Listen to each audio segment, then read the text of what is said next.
What's going on is Anton from AntonDaniels.com. I appreciate you guys for continuing to rock with me, but I just got home off of an early morning flight, right? First thing through the door, I want to see my family. I love my family. You know, I'm a family man. I'm an advocate for families, right? Second thing, I got to get that hot shower because I got to throw the threads on. The threads make me feel like $1,000,000, but the third thing through my mind and all throughout the trip is that I gotta have that Teej pack. Teej makes my life uncomplicated. It's uncomplicated skincare for men. The first way that I started specifically was their level 1 system. It's a daily face wash to get rid of the dirt and grime on your skin. 2 times per week exfoliating scrub to get rid of the dead skin cells. An AM moisturizer with SPF 20 because you should always be protecting your skin from the sun, and a PM moisturizer to help your skin stay hydrated and healthy throughout the night. Here's the thing. My favorite part about Teej Hanley is that every box comes with an instruction card that tells you when to use each product, how much to use, and in what order. They really making the process of achieving and maintaining amazing skin for men uncomplicated. In addition to amazing skin, members of Teej Hanley get tons of benefits, including at least 20% off the retail price, the ability to customize your box, exclusive monthly deals, you can pause and cancel at any time, and you get free shipping. And because Teej Hanley is sponsoring today's video, they're offering my viewers an amazing deal, right? Just click the first link in the description and you get 30% off your first box, plus a free gift. It's an amazing deal. You got to get started today. You're not out here trying to look like a Dusty. And if you travel as much as I do, which I'm sure most people don't, but you know me, I'm pushing my bag chasers in order to be in the top 5%, top 10%, top 1%. We got to make our lives uncomplicated, and Teej Hanley is no better product. You got to look good. You got to smell good. And you can't be looking like a Dusty. Make sure you get started today. Click the link in the description. Get that Teej pack. Feel the Teej, my friends.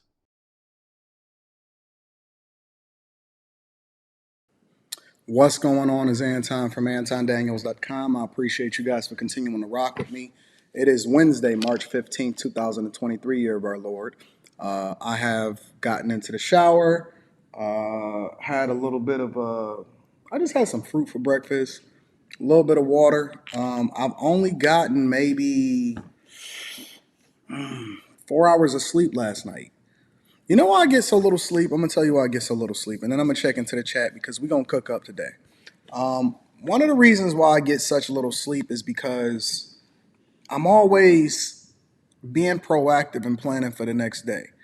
So, for example, I know that I got a flight tomorrow. I'm not sure if I'm going to fly out tomorrow or Friday, but I know I got a flight one of those days, and it's going to be an early morning flight because I fit it in next to or making it convenient based off of trying to fit it into my schedule, and that it's the most or it's the least disruptive time of the day for me to fly. So I'll probably fly out the first thing in the morning, probably 5 or 6 a.m. in the morning. But I know that I still got to prepare for the morning show. I know that I still have to have things going out. I know I still have to prepare for certain meetings. I know that I got to do a lot of things throughout the day. And so the day before, I'll usually be super proactive. And thank you guys for the super chats. I'm about to read them shortly. I got to be super proactive before I even, consider the possibility of doing anything else. And so that's what I do. I'm very proactive. I got to make sure things is taken care of. I got some very important lunch companions this afternoon. And I'm still operating on the East Coast time. So yeah, you got to be super proactive in taking care of business. But let me go ahead and check into the chat and see what's happening. Let me holla at my Kingdom Minded 1121 with the 20 ball with the first super chat of the day. Says, as a vocalist in my nice white black mixed church, I can tell you've sang some hand clapping, foot stumping, tongue talking Pentecostal, Church of God in Christ songs. I heard it, sir. Grace us with your vocals more often.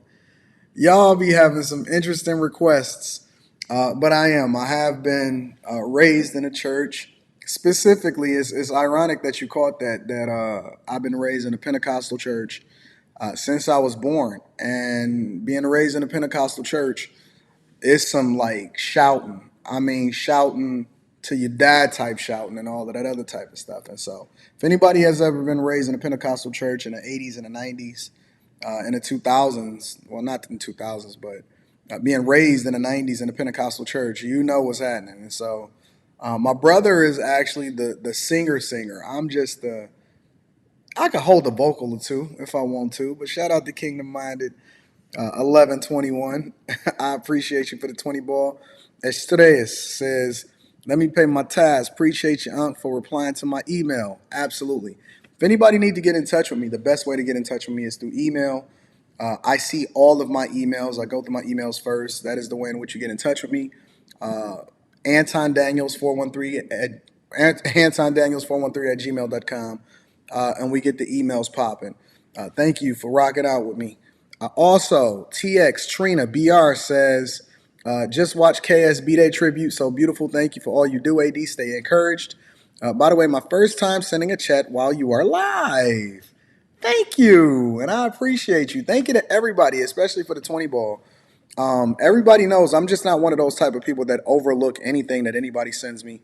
And as I continue to grow, because I think that we are all on the ground floor of what we're doing here over on the Millionaire Morning Show and the shows to come. As we continue to grow, I will continue to celebrate, appreciate, and give acknowledgement to anybody that sends anything, let alone your hard-earned dollars that you guys don't have to send. You don't have to do anything. You don't even have to tune in.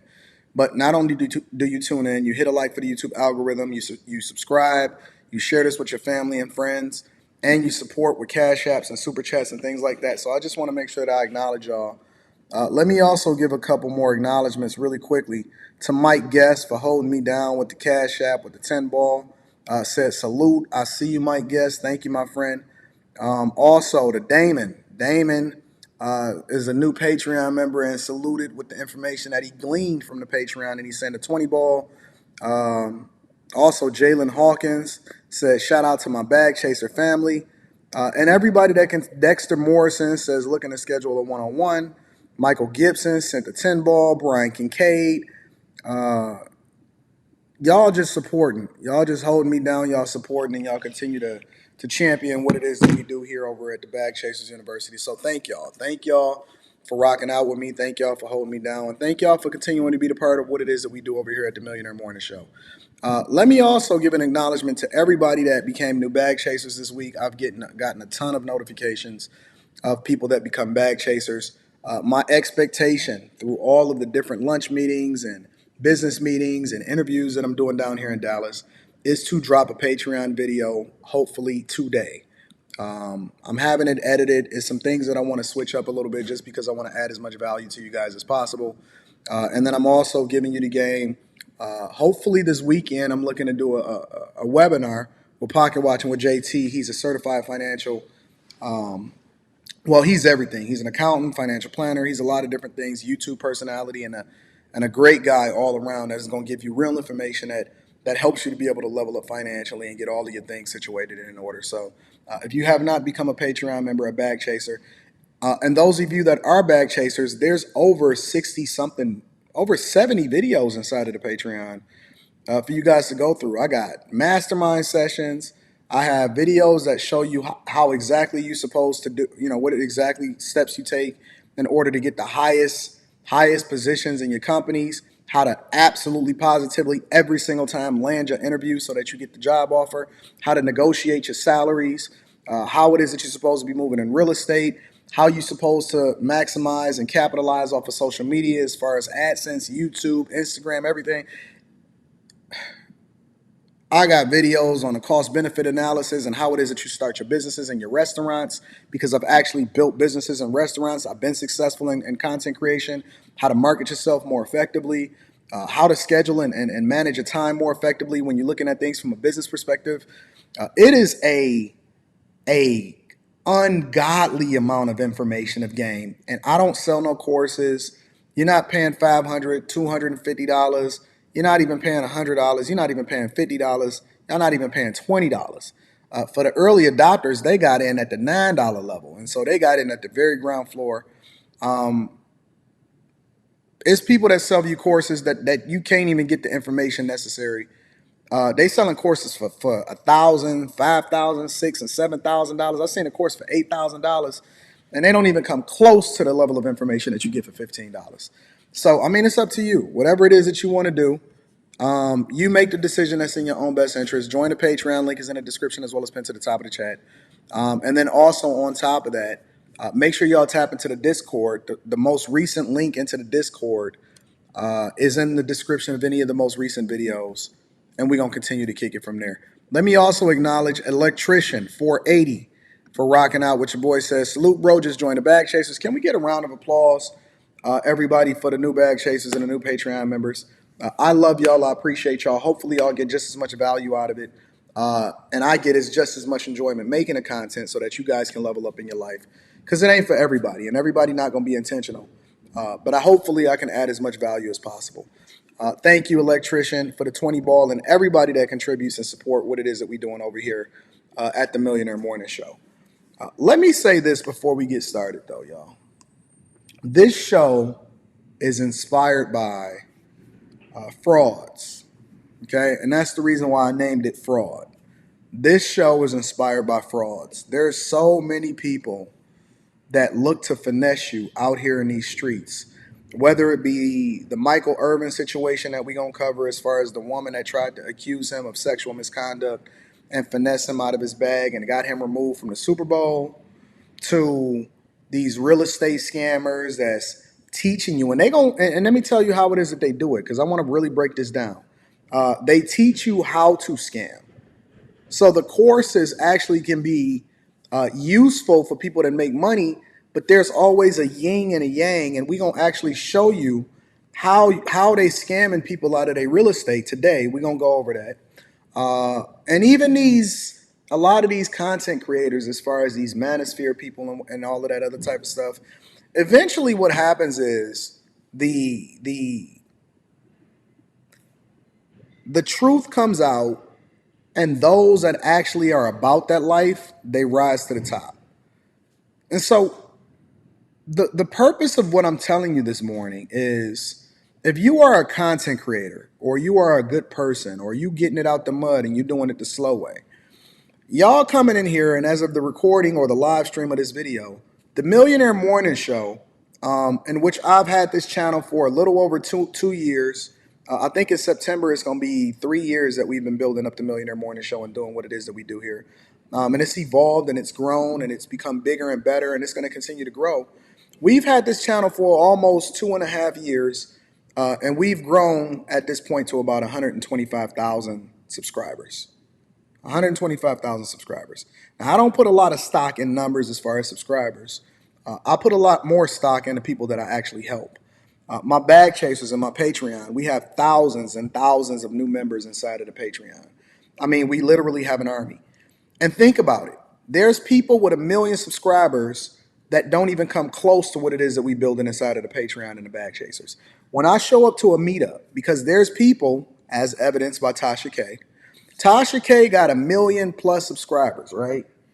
Can't get 8 people, allegedly, based off of what it is that I seen from the lead attorney, can't get 8 people to show up to her show.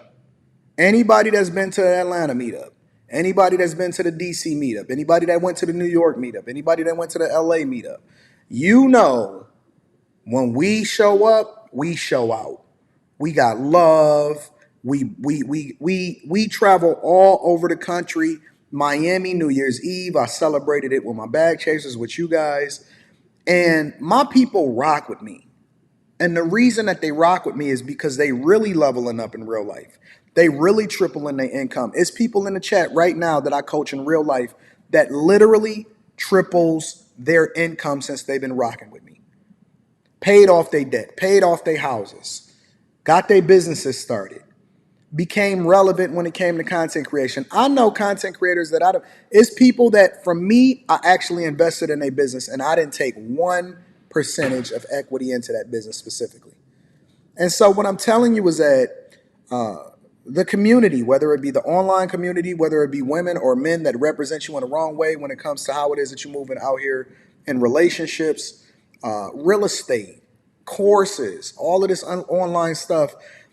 The beautiful thing about the internet is that it's getting to a point to where you're starting to see the real from the fake. Similar to, you can see the people that's really doing things in your community versus the preachers that just stand on the pulpit and then they drive away in their Rolls Royce. I'm not comfortable driving out off in the Benz without you at least getting yours and you getting yours, and I'm investing in you, and let me bring my whole team with me. And I'm gonna be the first thing that I do when I'm looking to do business is do it with the bag chasers first. And yo, if I'm gonna create a new show, I'm gonna tap into you and I'm gonna put you on. And I don't want to do this by myself. What's the point of doing it if you can't bring your people along with you that's actually doing the work and then putting them in a position to win also? You're gonna start to see even more. I'm one of the rare, listen, think about this for a minute. I'm one of the rare people,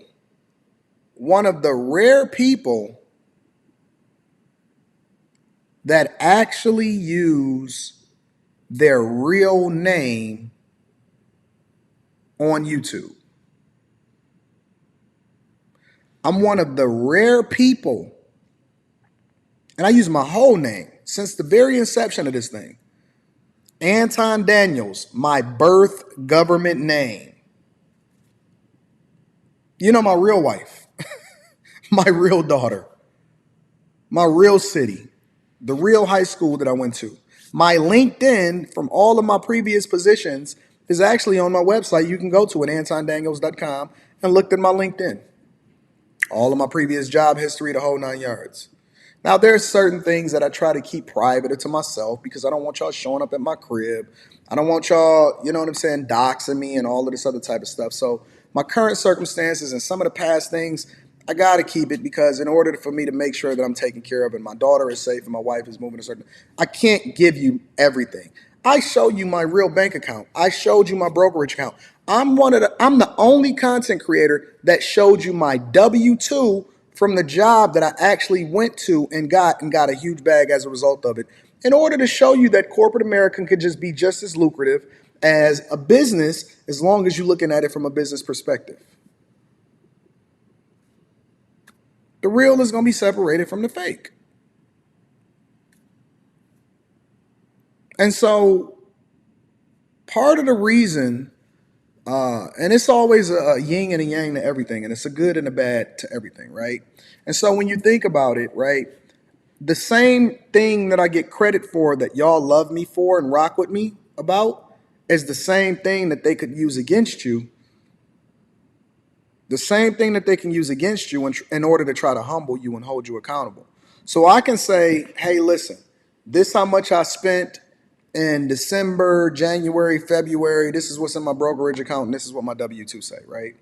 Because the first thing that they'll say is, well, what makes him the person that you will want to listen to? Which is a good question. It's a thing that you should ask yourself, right? In order to separate the real from the fake.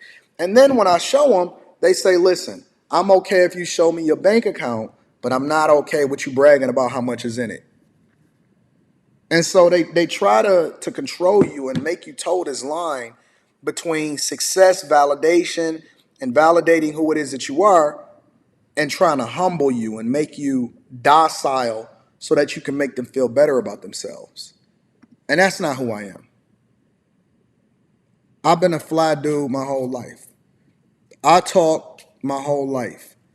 Whether it was on a basketball court or the way that I dressed when I was in high school, I was wearing Gucci loafers when y'all didn't even know what Gucci loafers was.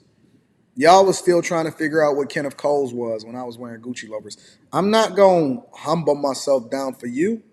And then they'll use this vain or pride cometh before a fall. I've been rising for the last 40 years. If you take me down now, I never expected to even be past the age of 21. Everything else is points on the board. You can't stop me. You can't stop what God has already ordained to be phenomenal and awesome. And so I have no problem being transparent. I have no problem using my real name. I have no problem showing and sharing with you all of the information and all of the insight in order for you to be able to level up and become phenomenal yourself. But it's going to take you. It's going to be you. You're going to be the determining factor for whether or not you're successful or not. I can give you all of the game in the world. I can give you the Patreon. I can come to the meetups. But then when you go home, you're going to have to actually watch, execute, and utilize the lessons and the tools that I'm giving you on a regular basis in order for you to actually get yours yourself. I went through it so that you don't have to go through it. All you got to do is take the information, level up, utilize it effectively, and then get to your bag too. And then we all could be winning. And that way you ain't got to sit there and be whining about how much I got and trying to humble me and trying to make me drive a dune buggy. And I can go and get in my S-Class, and you can go and get in your Ferrari, and you can go and get in your Escalade, and you can go and get in your Range Rover.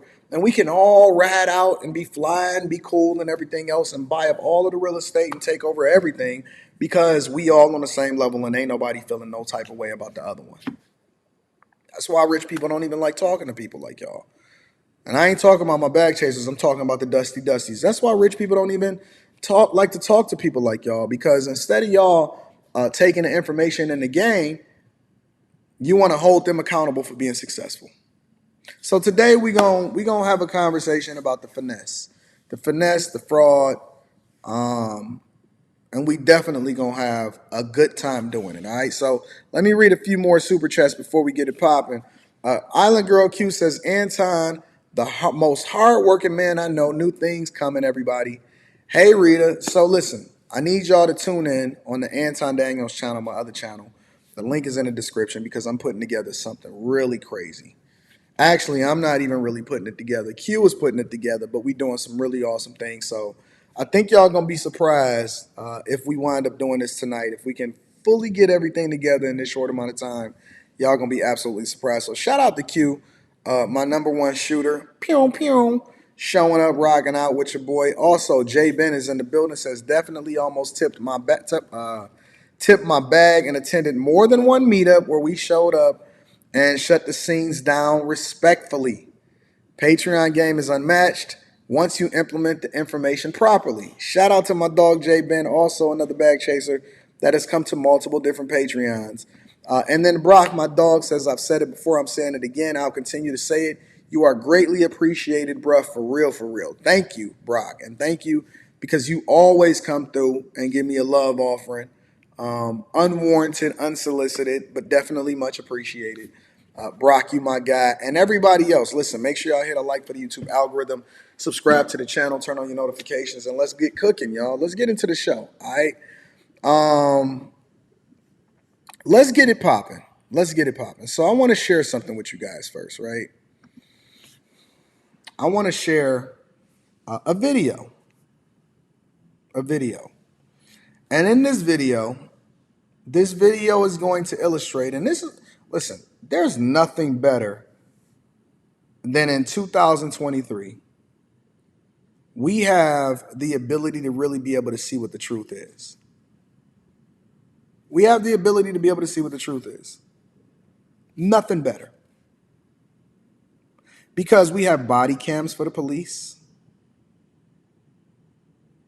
We have surveillance footage from all of these different cameras. We even got ring cams.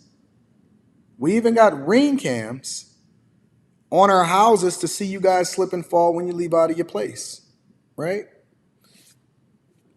And the problem with society is that our laws and the ways in which we govern ourselves haven't really fully caught up with the way in which we've used the technology effectively to be able to expose what it is that we're exposing. And that has come at no better time than what it is that we see and happening with Michael Irvin. Now, Michael Irvin, for those of you that don't know, is a Hall of Fame football player. Hall of Famer. Unblemished. Never got into no trouble, whether when he was a football player, and didn't even get into trouble when he's a football analyst. Was supposed to be in Phoenix in order to be able to cover the Super Bowl. And no sooner than him actually checking into his Marriott hotel, he found himself at the forefront of an accusation that then is being exposed on these cameras. So I'm going to play two different videos for y'all in this situation because I think that we need to start highlighting and advocating for holding these people accountable with the false allegations. And when we're able to prove that they have false allegations, I think that these people should have to suffer the same consequences on the other side of the conversation that the person that they're alleging would have had to suffer. If you falsely claim and it's proven that you falsely claimed for somebody that had raped you, I think that you should have to do the same sentence that they should have had to do. If you filed the lawsuit in order to extract somebody for money and they prove that you fraudulently filed that lawsuit, I think you should have to pay whatever it is to that person that they would have had to pay for you as a result of it. And not only pain and suffering, punitive damages to go along with it. And then we can cut out all of this BS and all of this nonsense so that we can start updating the laws to better reflect the technology that we're using in order to expose it. So I'm going to play this original surveillance footage, right? I'm reading super chat shortly. Thank you to you guys for continuing to hold me down. Thank you to you guys. So this is silent. There is no sound. But what you see right here, and the lawyer in the second video is actually going to narrate this much more effectively than I can. But I just want to show y'all with color exactly what's going on, right? And so Michael Irvin is over and to the right. And this is only a 5-minute video, right? So Michael Irvin is the guy over here to the right, right? And you see him just chilling. He's walking around. You see the manager over here. So there's a manager over here to the left-hand side. You see him? He's in the upper left-hand corner. There's a manager here. All right? You see Michael Irvin is over into the right-hand side. He also has a security guard with him also, just for the sake of conversation.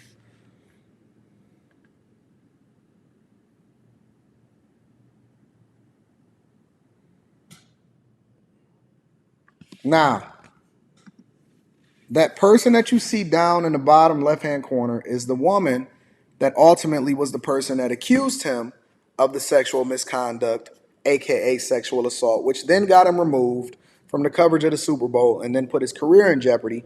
And more important, his reputation, because you don't even know what opportunities would have came along in your lifetime as a result of you continuing to be a person that's above board and doing your job awesome. But this woman that's walking down at the bottom, she's walking over.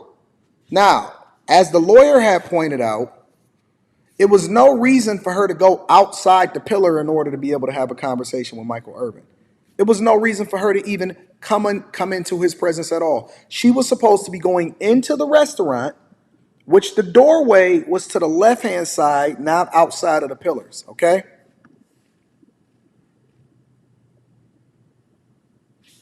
Now, she's having a conversation with Michael Irvin. Let me see if I can blow this up a little bit. And they actually shake hands. Here, let's do this. Let's do this. Give me a second. Give me a second.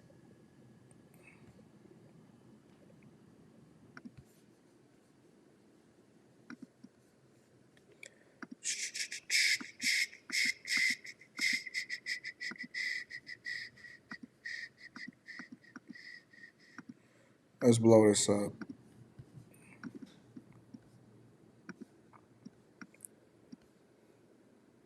They actually shake hands, right? They're right here. This is where they're at right here. Right to my right, where I'm having this conversation with you guys. This is where they're having a conversation. Now, they tried to paint him out to be drunk. You see him shake hands? They're talking, they're chilling, they're having a conversation. They back up, they become more visible for the camera. They chilling. Obviously, he's coherent. You don't see him stumbling. You don't see him drunk. They have a little bit of distance behind them. They're friendly. They're just relaxing. Now, keep in mind, ladies and gentlemen, keep in mind, there's a manager right here. Over to my right, there's a manager. You see the manager paying attention to what's going on? You see the setup?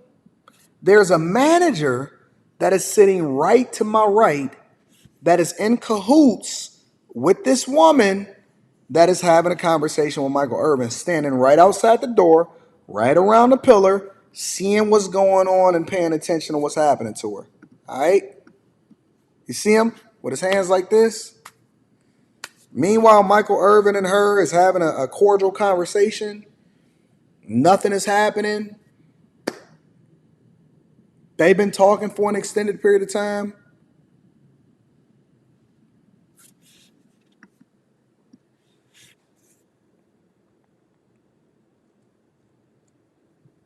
Nothing. Chilling. He actually has a security guard that's around there also.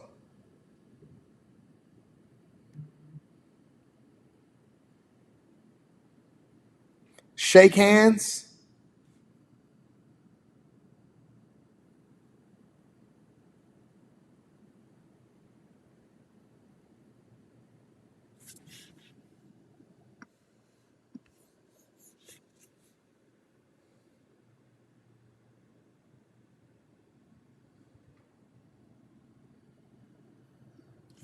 They still talking right here.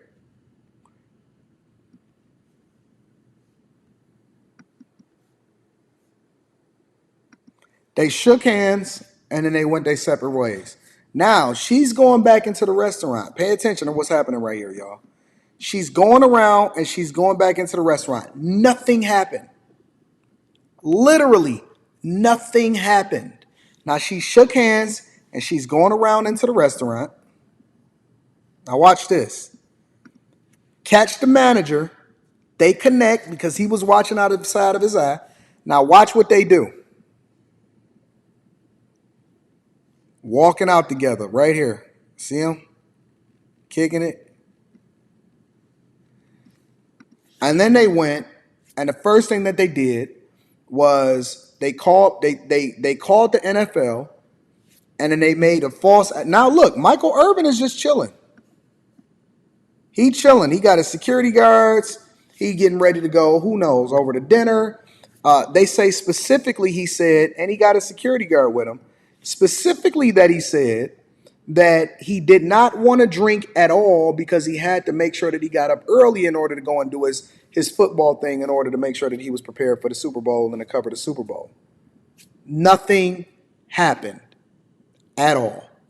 He's recently refiled his $100 million lawsuit. He had to file it in a certain state in order to be able to get this footage to get released, in which his lawyer then released it to the general public.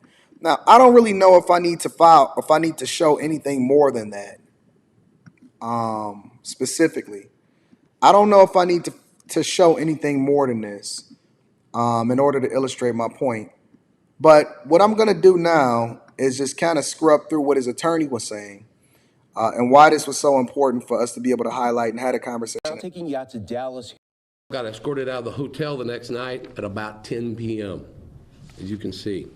Let's go to things to watch for in this video. First thing, right out of the gate, it's not even on the slide, is you're going to see Michael, as I described before, in the back talking to these eyewitnesses that many folks have interviewed. He's more grabby and touchy-feely and in close proximity to them than he ever will be with the complaining witness.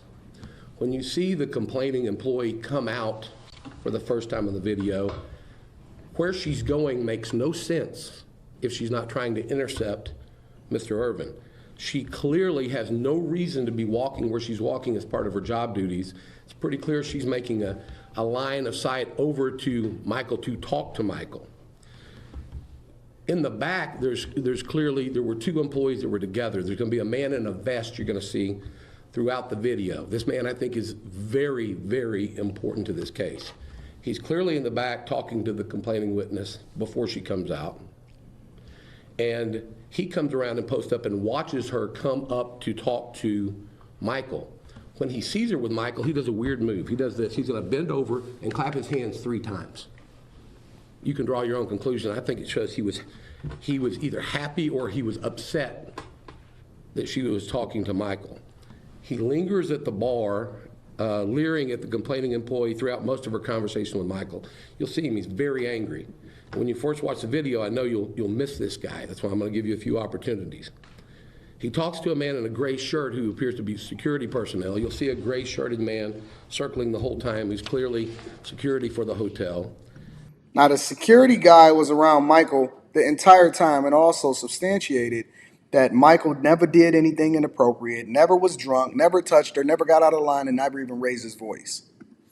When the conversation ends, the complaining employee looks very happy.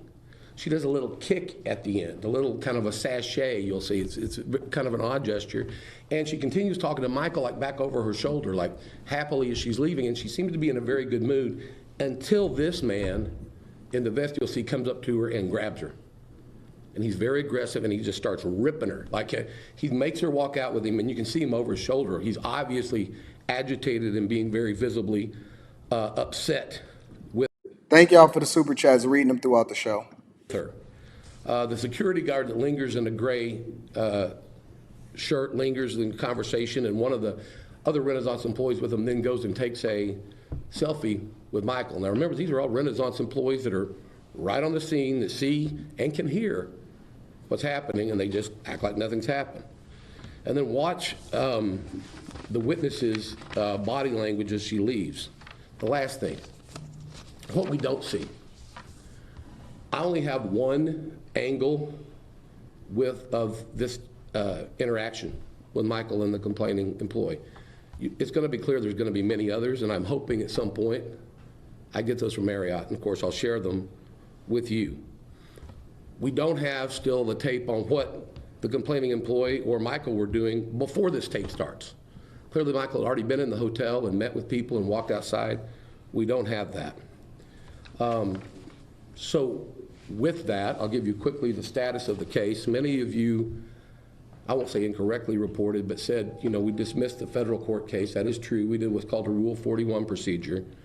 The case was refiled immediately and has already been refiled in Arizona in state court. Why did I do that? Well, you've seen all the pleadings that were filed here. We didn't know who all was involved when I started this case. So we brought the case in Collin County where Michael lives. They obviously removed to federal court. They wanted to move it to Arizona. Now that we know who's involved, we've sued 4 individuals that are listed by name in the complaint. We've listed the company that operates this hotel out in Arizona, and of course we have added Marriott International again. Okay, with that, I think we're ready to go to the tape. So here's the thing that I want to highlight, and then I want to get to the super chats, right? Because I've already showed you guys the tape. I'll run that again just in the background for you guys that did not see it and want to just kind of, you know, let that play in the background while I'm highlighting things. And I've always said this, right? And I'm gonna continue to say it. When you operate with a level of dick discipline. Now, I'm not the dude that's gonna sit here and try to police what everybody else do with their cock. That's up to y'all. Where did I get the word cock? From white people. White people like to say the word cock. But here's the thing. When you operate with a level of dick discipline, and you have to protect yourself now. I believe in getting consent agreements. I believe in recording people signing the consent agreements. And every woman that's around me, every woman that is around me has to sign the non-disclosure. You got to sign the NDA. It just is what it is. You got to move a certain type of way. Now, a lot of people will say, well, Anton, that's because you got a platform. That's because you got visibility or whatever. Or even because you got money, you got to protect yourself. No, you have to protect yourself also. It's 2 Ohio State football players that got kicked off of the team, and their reputation is probably still ruined, but they just have been able to absolve themselves of the allegations that was levied against them in court, in which they were found not guilty because they actually recorded her giving consent for them to be able to bust her down, basically, on campus. And these were young guys. Every single day, there's guys that are sent to jail. And that's not talking about the guys that actually did it. They deserve to be in jail for doing something that they wasn't supposed to do. But what about the guys that get caught up with stuff that they didn't do? And then they have to be held accountable for all of these egregious ways in which we just by accident or instinctively just decide that we just gonna believe all women. Thank you, Michael Jones. I'm definitely reading that shortly. My point is that operating with dick discipline, it completely absolves you to where you don't even have to find yourself in a situation in the first place as far as having to worry. The one thing that I've seen, and I was looking at Michael Irvin, and let me show this really quickly.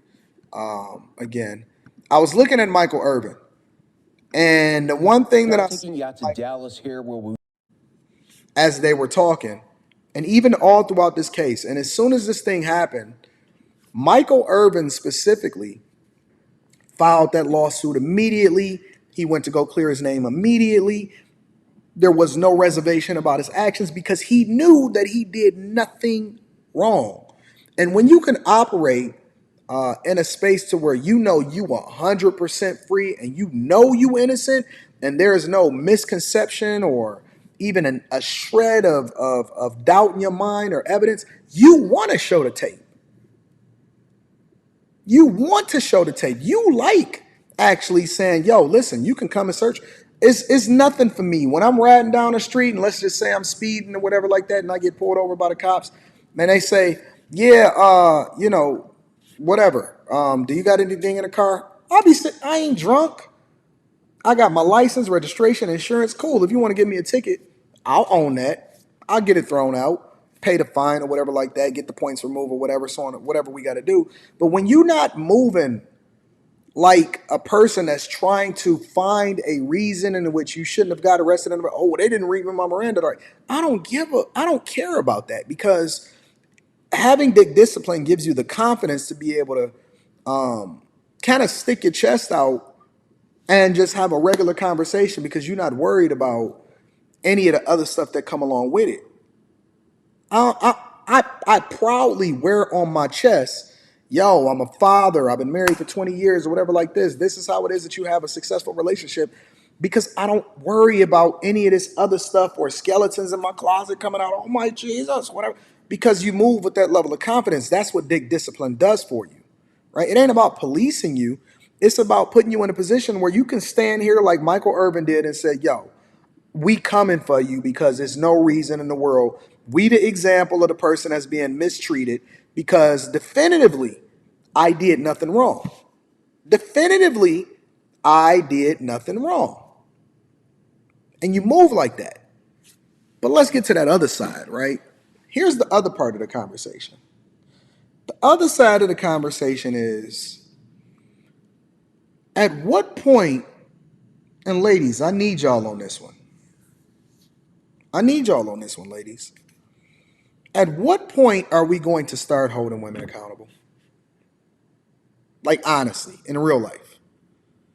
At what point are we going to start holding women accountable in the way that they're supposed to be held accountable for trying to ruin and possibly already messing up the money from somebody else's life that should have never been in this conversation in the first place? She's supposed to be doing whatever hotel job she's supposed to be doing. The manager helped to set them up because they already know that all you need is a woman in order to say something that's going to get a man, especially a dude that looked like Michael Irvin, a strong black man that also has a level of notoriety and some money. And it's nothing to make an accusation. And let me tell you what they used to do. They used to finesse so that they can try to get a payout. Hopefully, and this is what they do. They try to sue you. And then in the suing, what happens is they hope that you just settle out of court because it's going to cost you more in order to fight the case and the possibility of losing. So you might as well settle out of court, and then that's what they tell you. But now you're running up against a completely different set of black men and a completely different set of guys in which they're saying, yo, not only am I not settling, I'm also going to sue you. I'm also going to own you for the rest of your life. And I want to prosecute you for false accusation or perjury or whatever it is that you want. And we want to call for the changing of the laws because there's no way you should have even been in my presence in the first place. If anybody ever come for me, know this: I don't settle for anything. I don't settle. I have the type of endurance and money to where we gon' see each other over the next 2 to 3 years, and we gonna fight this. And not only am I gonna fight it, I'm coming back for you, and I'm a countersue for all of my attorney's fees and all of the missed opportunities that you then made sure that you tried to prevent me from getting. Fellas, we gotta first make sure that we without spot or blemish, so that we can then use ourselves as an example as to how it is that we know we're supposed to change these laws. And then after that, then we start to fight, and then we got to start changing these laws. But ladies, we need y'all on our team also, because this is egregious. Nobody should have to go through this, especially when it's unwarranted. Nobody should have to be falsely accused for something they didn't do and then have to pay the price as a result of it. And then we just say, well, okay, she lied. We just let her go. Believe all the rest of the women. Let's believe further women. No, Because what she's also doing against your people, your man, your family, is that for the women that actually truly are victims and that go through things, instinctively, we're going to question the validity of whatever it is that they accuse somebody of, even if the guy really did it, because you got so many women that's ruining it for everybody else. They messing it up for you too. You're not absolved from it. They're messing it up for you too. And so when you then have something really happen to you, then we don't believe you because we automatically resort to the most recent example of somebody being accused of something that they didn't do. But when you get called in a room and you're said, somebody tells you, hey, pack your bags, you're relieved of duty, go home. And I said, why? What happened? Well, you sexually assaulted somebody. So who, when? Well, nobody was in my room. Well, don't worry about it.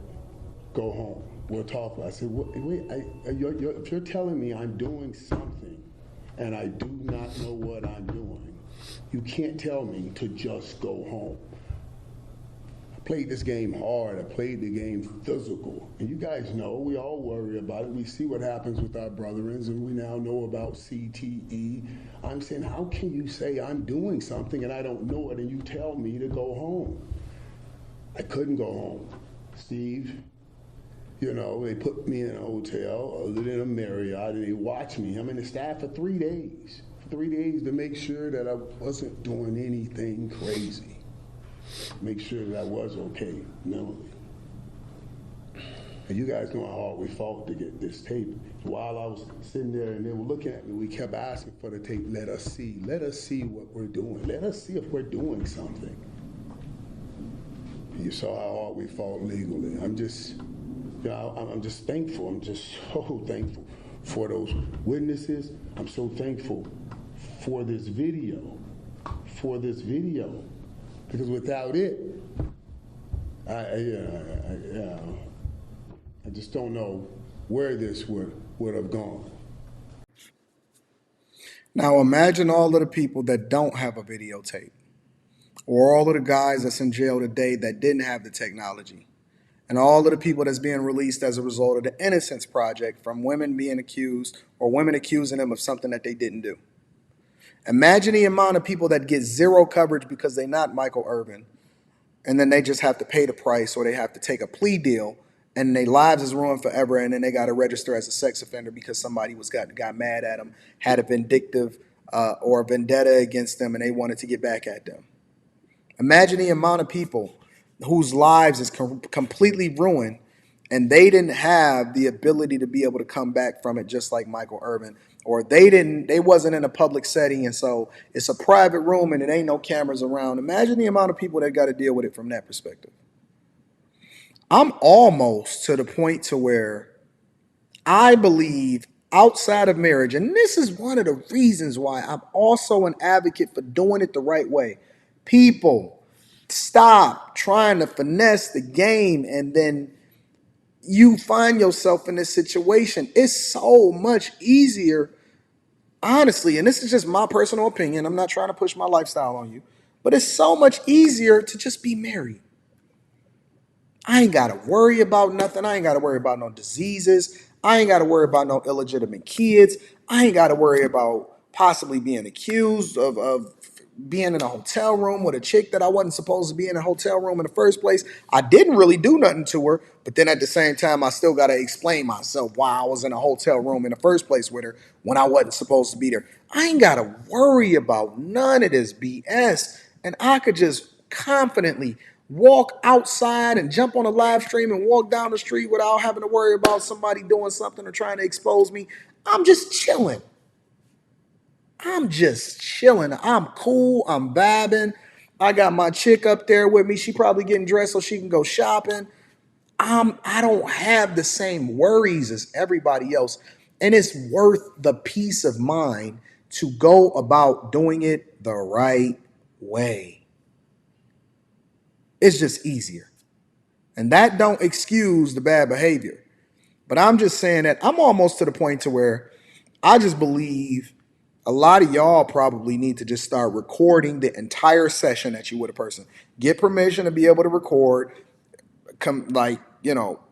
Double check and make sure that they give you the consent to be able to record the entire session for your protection. Promise them that it ain't never gonna get out to the general public. Then she got to worry about if you ever gonna drop the tape or it's ever gonna hit the internet. Now y'all got to get encrypted cloud space in order to ensure that it never gets hacked and then get exposed to the general public.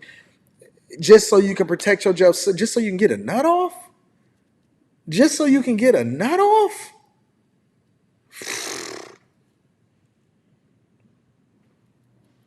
This don't seem worth it to me. If I gotta do all of that just to make sure that I can get my nut off without having to go to jail for it, I'm straight. I'm straight. You can have it. She probably got a disease anyway. It's like a 1 in 3 chance she got a venereal disease anyway. I'm straight. You ain't got to worry about let's see her in the background. You ain't got to worry about nobody walking around in the background that ain't supposed to be there. You know what I'm saying? Hey, girl, be quiet. You know I'm live streaming. You ain't got to worry about none of that. You just chilling. You just chilling. You cooling. You ain't worried about it. You pay your taxes on time. You ain't got no finessing and no other crap going on. You go to work. You pay your taxes. You write your tax stuff off from a business perspective. You hang out with your Patreon members and you be chilling. Shout out to everybody that ain't got no worries in the world and rocking out. So, okay, Rita, you can go get a coffee. She over here whispering, I'm about to go get a coffee because I don't want to interrupt you with your live streaming. Okay, Rita, go ahead and get a coffee.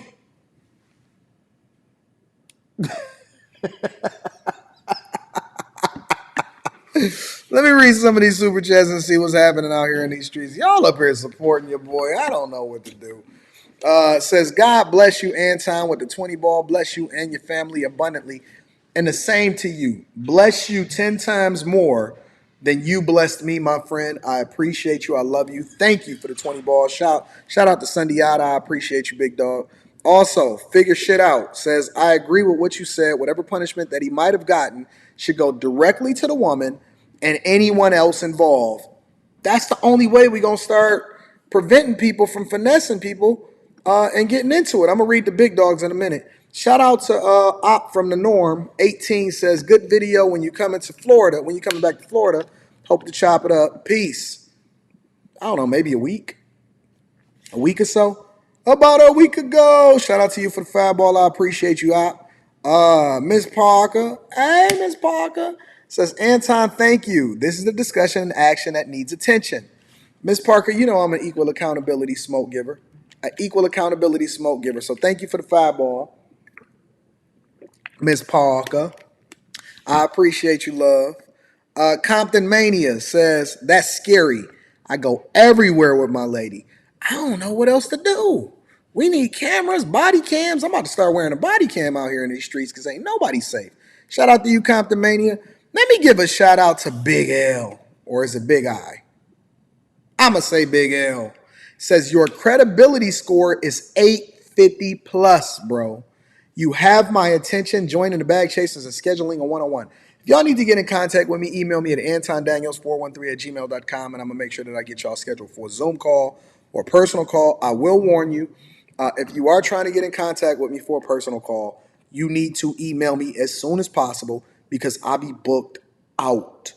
I mean booked out. So thank you for the 50 ball. I appreciate you, big. And shout out to all of my new bag chasers. The link to the Patreon is in the description as well as pinned to the top of the chat. Mike Jones, my dog, and that has always been holding me down, says, good morning, Anton. What I don't understand what this whole thing is, what made her think she could get away with this with witnesses all around them? I'm going to tell you why she thought she can get away with it, Mike. I'm going to tell you why she thought she... Because we live in a culture in which we've already said believe all women. So they don't actually think about their finesse and their crime. See, regular people that do crime, or criminals, let's just say criminals. Criminals, career criminals, think of all of the different ways. So let's just say, for example, you're going in there to rob a bank. Well, if you're a career criminal, you're probably going to put some gloves on. You probably gonna get a toy gun so that you don't accidentally kill nobody. You're gonna get a mask. You're gonna plot the getaway time. Don't give me no dye packs inside of my money. You're gonna plot it out a little bit differently because you know the consequences that come along with your actions. This woman in particular, the problem with women in general, a lot of times that make these false accusations, Mike Jones, and I appreciate you for the 50 ball, is because there is no real consequences to them lying. And so they feel more comfortable lying because, okay, so what's the worst that can happen? You say, I lied. Okay, cool. I'm going to go and keep it moving. But the possibility of getting a payout, especially from somebody that would usually be willing to settle, is there. And so when they see you as food, they see you as meat, they see you as a come up. They can't wait to try to get their hands on you. So you got to be a lot more careful about who it is that you surround yourself with. Thank you, Mike Jones.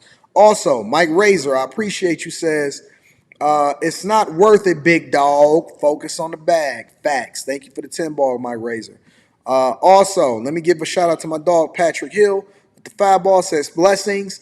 Hope all is well. Thank you, my friend. God bless you, too. And then Dewan Tucker says, been appreciating the money talk, big dog. Do you have any book recommendations for insight on banking? Reading The Big Short currently. Well, The Big Short is actually, it's a really good book.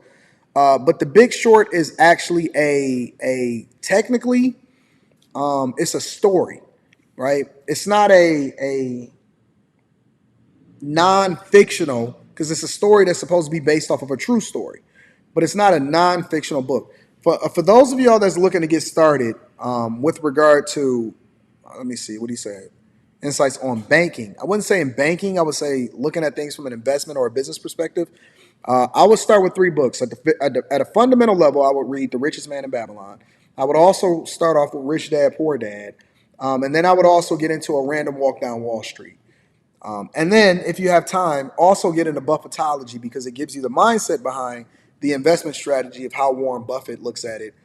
Because everything is a compound interest, long-term view and perspective that you're supposed to take based off of how it is that you're supposed to look at everything from a business perspective. I also broke down the whole banking industry on Monday because I've been in banking for a long time and I understand it because I UX banking. And I think you guys need to really, really understand exactly how your money works and why the banks are so profitable and why banks fail. So if you didn't watch the live stream on Monday, make sure y'all rewatch the live stream from Monday because I used the Silicon Valley banking collapse in order to conversate with you guys on how it is that you need to understand the banking and why money works. So, yeah, that was a really good question. Thank you for that question. What is that? Gigi Buys Florida? I like that name. Says, we are here watching. This story was a lie and not true at all. Carlton did not swindle this man. The news reporter twisted the story. He has the facts and his story is not telling the true story. Okay, well, then let's go through it. Let's go through it. Listen, how did you know that I was even going to have this conversation in the first place? She is already talking about the news investigation that was already being conversated about. So let me get into this because I like this. So Gigi Buys Florida. I'm gonna take your word for it. However, I am still going to play it because this is what they reported. So I can't say one way or another. We're gonna let the people decide. But I'm also going to give people insight and information on exactly how homeowners do get swindled, and we're going to use this as an example. Okay, Gigi? All right. So we're going to take your word for it, Gigi. Now I'm going to star you, and I'm going to come back to your super chat. Victoria, I'm coming to you, and then Homie Talk Podcast, I'm going to read your super chat right after. Thank you to everybody that continues to have a conversation. I appreciate you. Let me give a shout out to the Real Estate Trapper. So if y'all not familiar, well, let me close this out and let me show you the Real Estate Trapper's channel. If you're not familiar with the Real Estate Trapper, this is his channel. I did not tell him that I was going to show his channel, but this is his channel. He gives a lot of really good information about real estate and how it is that you can make money in real estate. And so if you are looking for a credible source, I found that a lot of the content of his that shows up in my algorithm is actually really good content, and I like what it is that he does. I like it. He's a young dude that get money, And so I like the Real Estate Trapper. So if y'all go over to the Real Estate Trapper, make sure y'all leave a comment and say Anton sent you. We said that you dope. I also follow him on Instagram, and he's a really good entertainer. So I've never actually taken any of his courses or anything like that. So let me preface this by saying that. But I do like his content, and I have not found anything that he said that seems to be something that's bad for the general community. So I don't always endorse people, especially people that I'm not personally connected to and that I haven't done business with. But I do find this information pretty good. So make sure y'all let him know that Anton sent you. But let's get back to Gigi Buys Florida, right? Gigi Buys Florida said that this is not the whole story and that the news reporter actually reported it wrong. So I'm going to play this video, and then I'm going to give you guys the game on how people usually get finessed when it comes to real estate, and then why you shouldn't follow some real estate gurus because they don't give you the ethical information that allows for you to make money, and then what you should do in order to be able to protect yourself, all right? So Gigi, if y'all watching, shout out to y'all. But I'm going to play this story, and I got it from the Real Estate Trapper, and that's why I gave him a shout out, because I always like to acknowledge where it is that I get my information from. But I'm going to play the story, and then we're going to mine it out from there, all right? If I see something, and you know me, I'm an equal accountability partner. If I see something that don't seem right, even with the reporter, I'll call it out. A home in Florida doesn't have to be as complicated as you think. You can actually transfer ownership just by signing a special deed and having it notarized. People usually do that in cases of divorce or giving a home to their relatives, but beware of potential scams to cheat you. Investigative reporter Terry Parker here to explain how the same process can make you vulnerable to unknowingly signing away your home. Terry? Todd and Felicia, that's what a senior homeowner in Fort Pierce says happened to him. I'm reading super chats throughout the show. Make sure y'all tap into the Patreon link is in the description as well as pinned to the top of the chat. According to court documents, he signed away his home for $10. Now he's being evicted and has no place to go. I looked into his story to see how it happened. Let me read this really quickly. Gigi says, hey, Anton, I sent you a DM on this story because the person they are painting to be the bad guy is my boyfriend. Okay. And the story was painted wrong. I was there and have the facts. Carlton has the facts. Hey, Gigi, if your boyfriend want to come on the show, let me know and I'll drop the link in the description and he'll be able to come up and defend himself. How about that?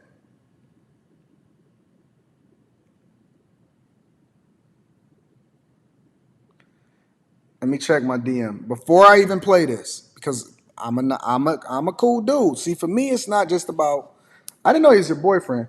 If he wants to come up on the panel in order to have this conversation with me, I'm going to drop the link for you, okay?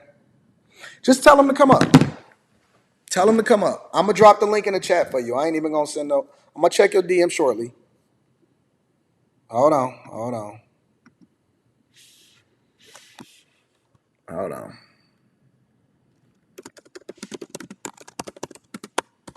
That way you have the opportunity to be able to defend yourself.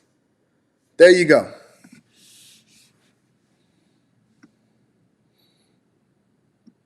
There you go, Gigi. Look at Gigi defending her man. We need women like that. We need women like Gigi to be able to defend her. I'm not even going to play it yet. I'm going to give him the opportunity to be able to come on down to The Price is Right and see what the word is.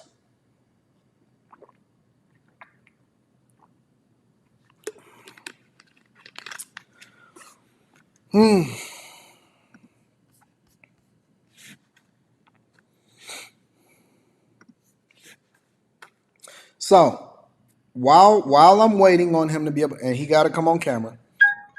All right, there's Carlton. All right, so Carlton, I'm about to bring you up, big dog. Let me move this down here.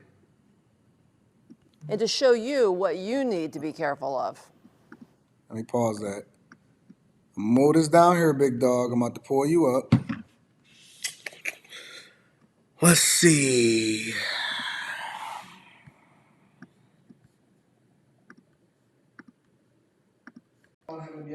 What up, big dog? All right, turn down the stuff in the back down. Turn down the stuff in the background. You turn it down. All right, cool. Turn that down. My bad. Let me move it. There you go. All right, we turn it down. All right, big dog. What's happening? Is Carlton?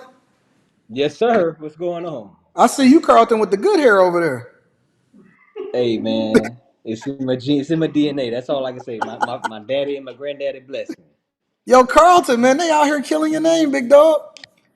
Yeah, hey, 100 man. Thanks for letting me come on. I mean, you could play the story, or we could go through it together. And I just let me just say this: the news let me talk on this story for about 20 seconds. I literally, when we met, I talked for 5 minutes. They aired none of my side of the story, so All right, so we'll I'm gonna go play the through it. story. And I'm gonna play the story, and then I'm gonna let you come back and then be able to say whatever it is that you want to say as a result of it. Okay? okay, rebut everything. That's cool. Yep. All right, bet. So I'm gonna minimize this. I'm gonna maximize this, and then I'm gonna play the story, and then you can come back and say what you want to say. Okay. Claude Fry is selling his mother's trinkets in his driveway, hoping to make a little cash. So you consider this your home? Yes. After 23 years of living here, Fry is being evicted because somehow Fry signed over the deed to his house for a mere $10, a house that just sold to a third buyer for $185,000. Like I said, everybody's just been taking advantage of me because I'm just that kind of nice guy, you know. Neighbor Vince Erico says when he found out Fry was being evicted, he looked up the property records. There's definitely something wrong there. And he gets nothing. I think he got $1,500. In 2020, Fry's mom died, and he says he got behind in the mortgage. I would have never probably got behind so bad if it wasn't for my mom dying and me being the only one here. And I took it really hard. Now, Carlton, before I continue to play this, what you doing business with people with no teeth? Bro, you gotta. Hey, you an investor, bro. You gotta get the deals how they come, man. But All right, hold on. Let me finish playing the video. All right, let me finish playing the video. We're going to come through, Carlton. Hold on. The bank foreclosed, and Fry asked a man he knew for help. He says in 2021, Thomas Brinson promised to take over the mortgage payments. So Fry signed a deed transferring the property to Brinson for $10. And Brinson would let Fry live in his house. But later, court filings would say that Fry didn't realize what he was signing. Once I signed paper, and I didn't realize that that gave him the right to sell it and evict me. Brinson says the house and Fry were a headache, too much stress and money. So 6 months later, Brinson signed the house over to Carlton Darville, a real estate investor. Darville won't say how much he paid Brinson. This recorded deed shows a payment of $10 and other good and valuable consideration.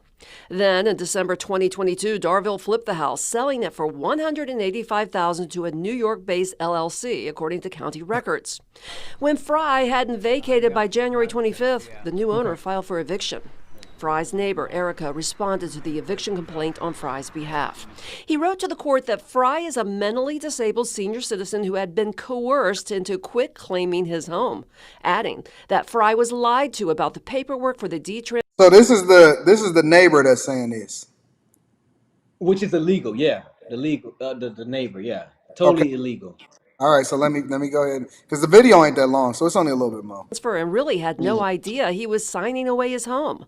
Erico's court filing does not specify the persons responsible for this alleged coercion and lying. So he could have at least put the house up for sale, priced it cheap, and at least got something. Now he's got nothing. The man who purchased the home from Brinson and made a big profit on Fry's home. Look at that swag. They got you coming out with the shirt all pressed up.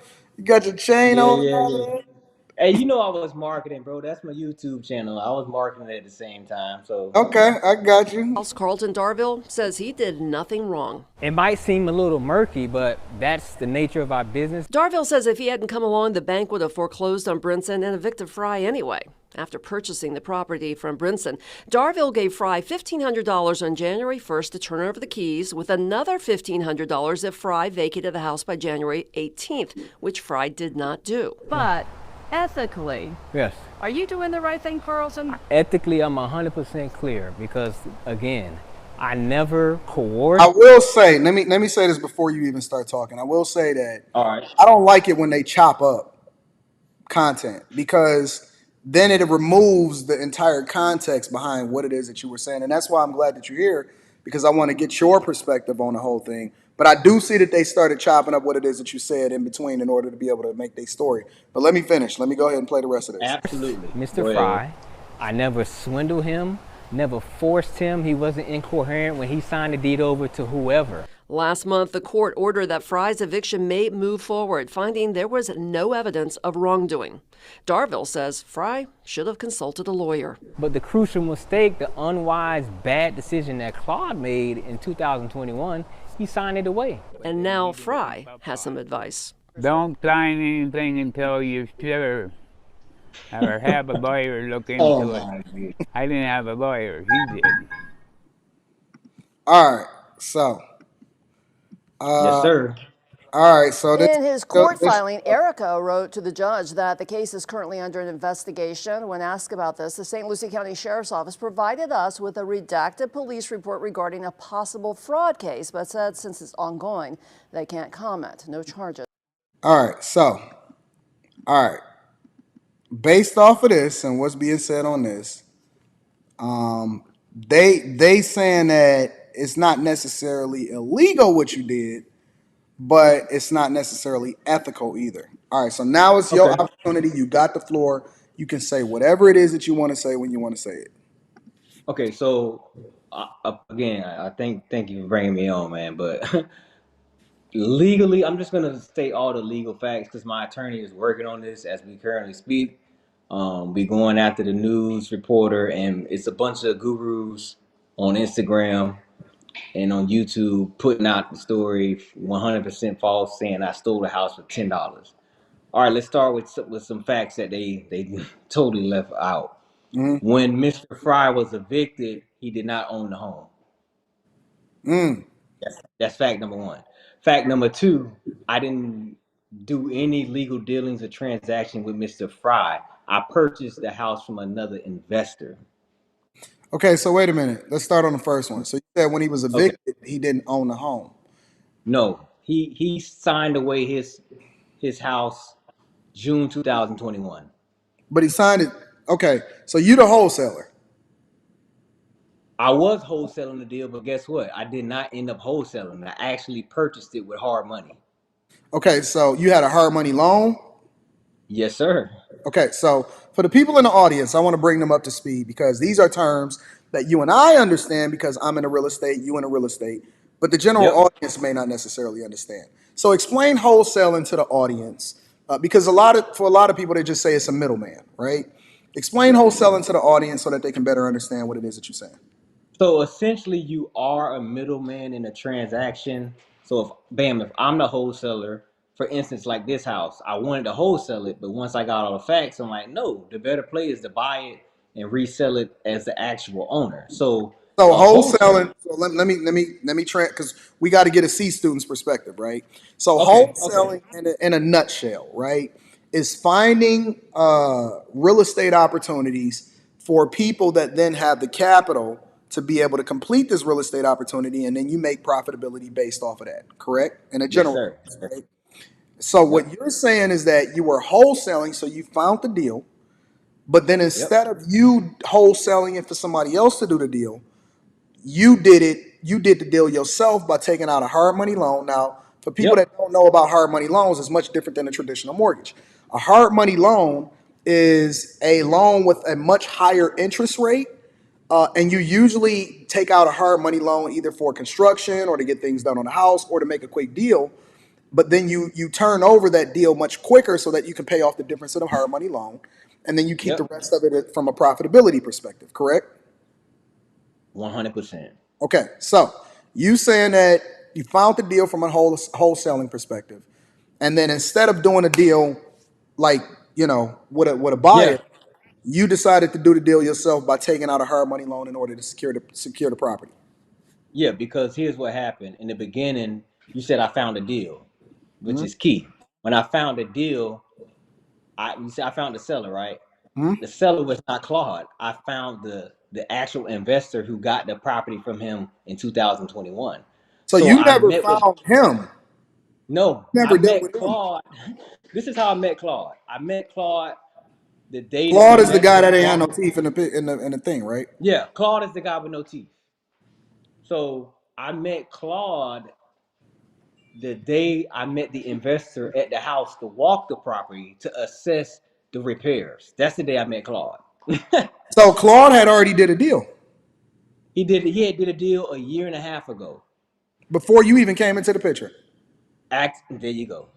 So I had So who was nothing to the do with a so who was that? so-called So the $10 investor is the transaction. person that got it for $10, or that basically got it for Yes. $10 then.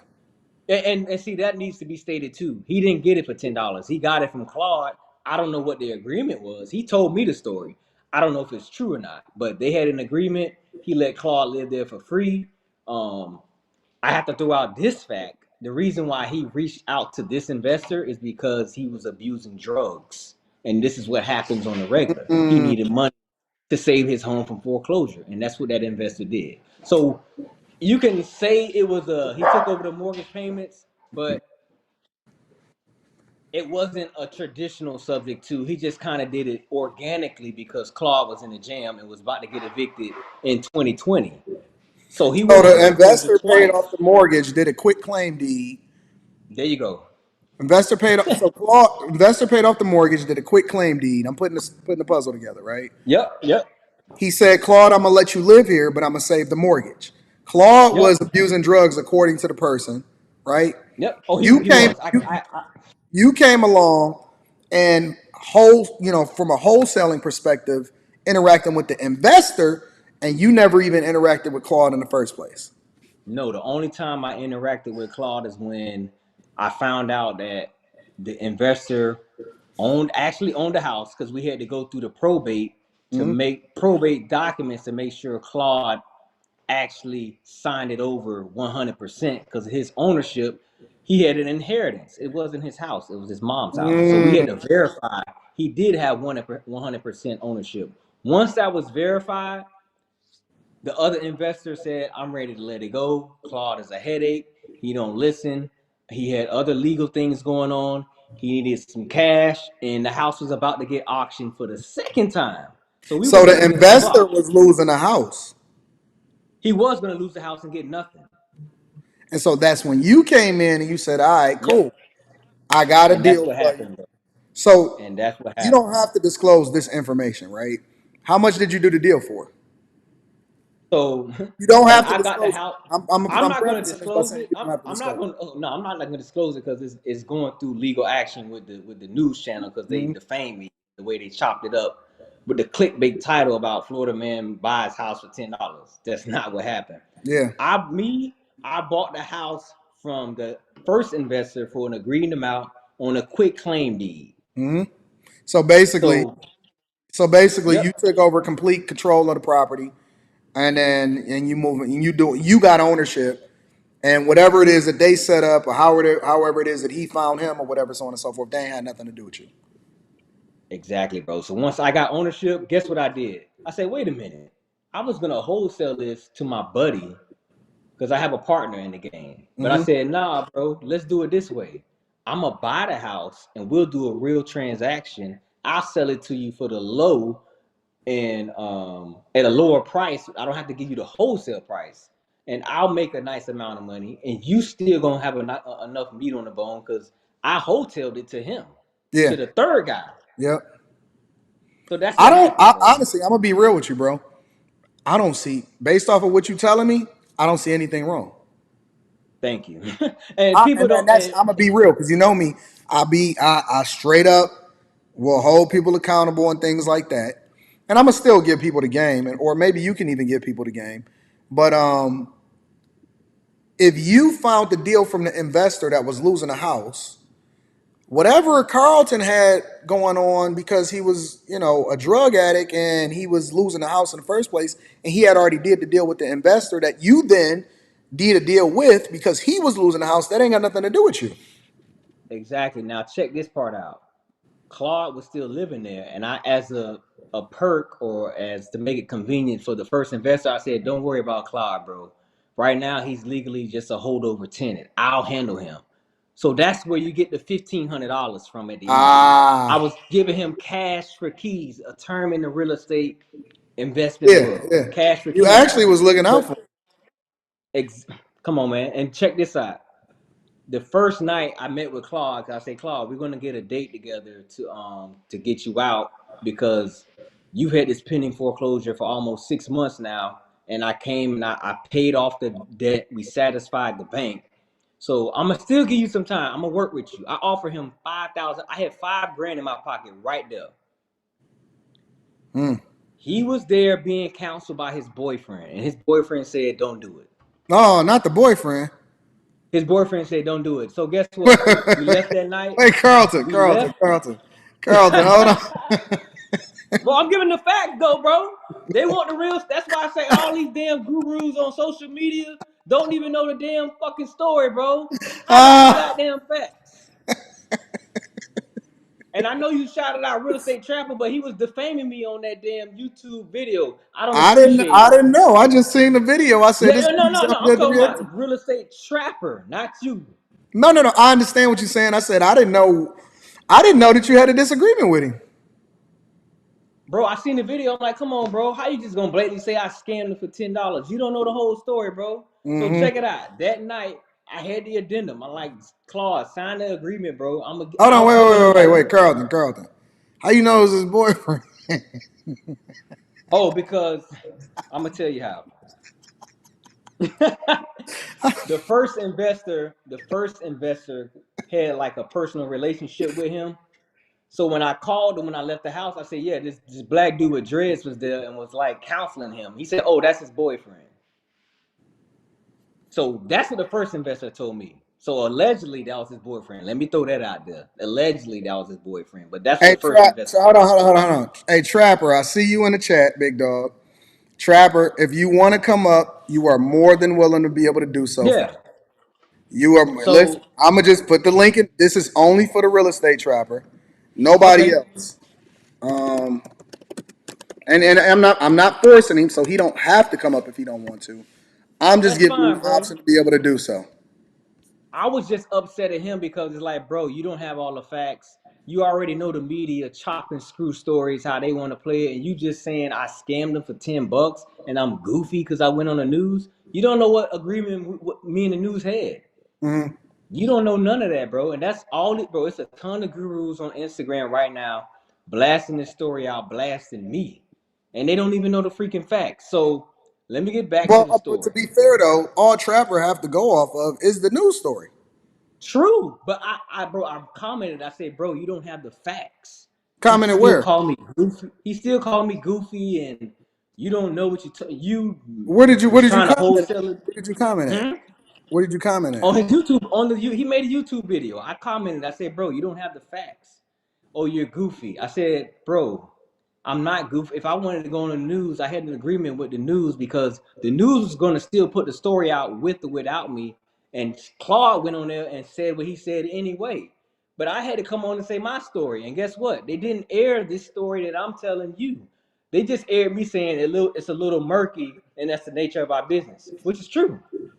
This is how real investors find deals. No. Listen, based off of what you telling me, because you added additional context that the news story didn't say, I don't have any problem with the way that you did it. Bro, I didn't buy nothing for Claude. I had no transactions with Claude. And if Claude want to claim that the first investor swindled him, guess what? The quit claim deed that he signed with the first investor, the attorney of record went on record with the news and said Claude was not incoherent, he wasn't coerced, he was in his right state of mind, everything was 100% legitimate. He came down to the attorney's office and signed the deed over to the first investor. That was in 2021. How do I have something to do with that? Now, but let me give Trap some rope here, right? Okay. All he have to go, your real beef is not with Trap. True. Your real beef is with the news. Yeah, and which my attorney is handling, and I told him that, and he's just like, whatever, which is fine, bro. So you can't get mad at Trap for just showing the story and reacting to it, because all we have to go off of, and we look at the news as a credible source, right? Obviously, because it's the news. Like, nobody think that the news is just gonna completely finesse.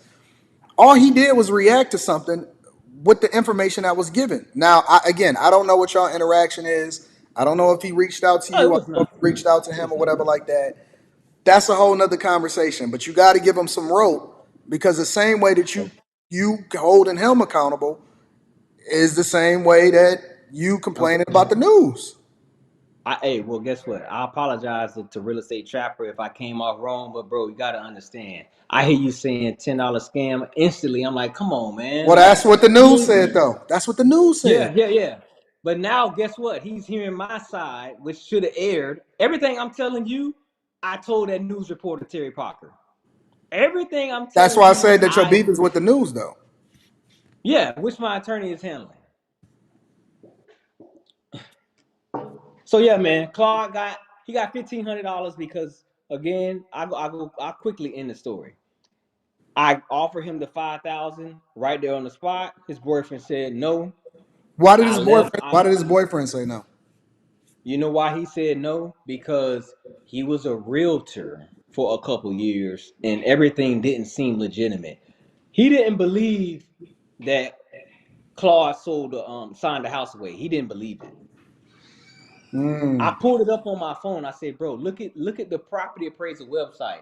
Look at that date.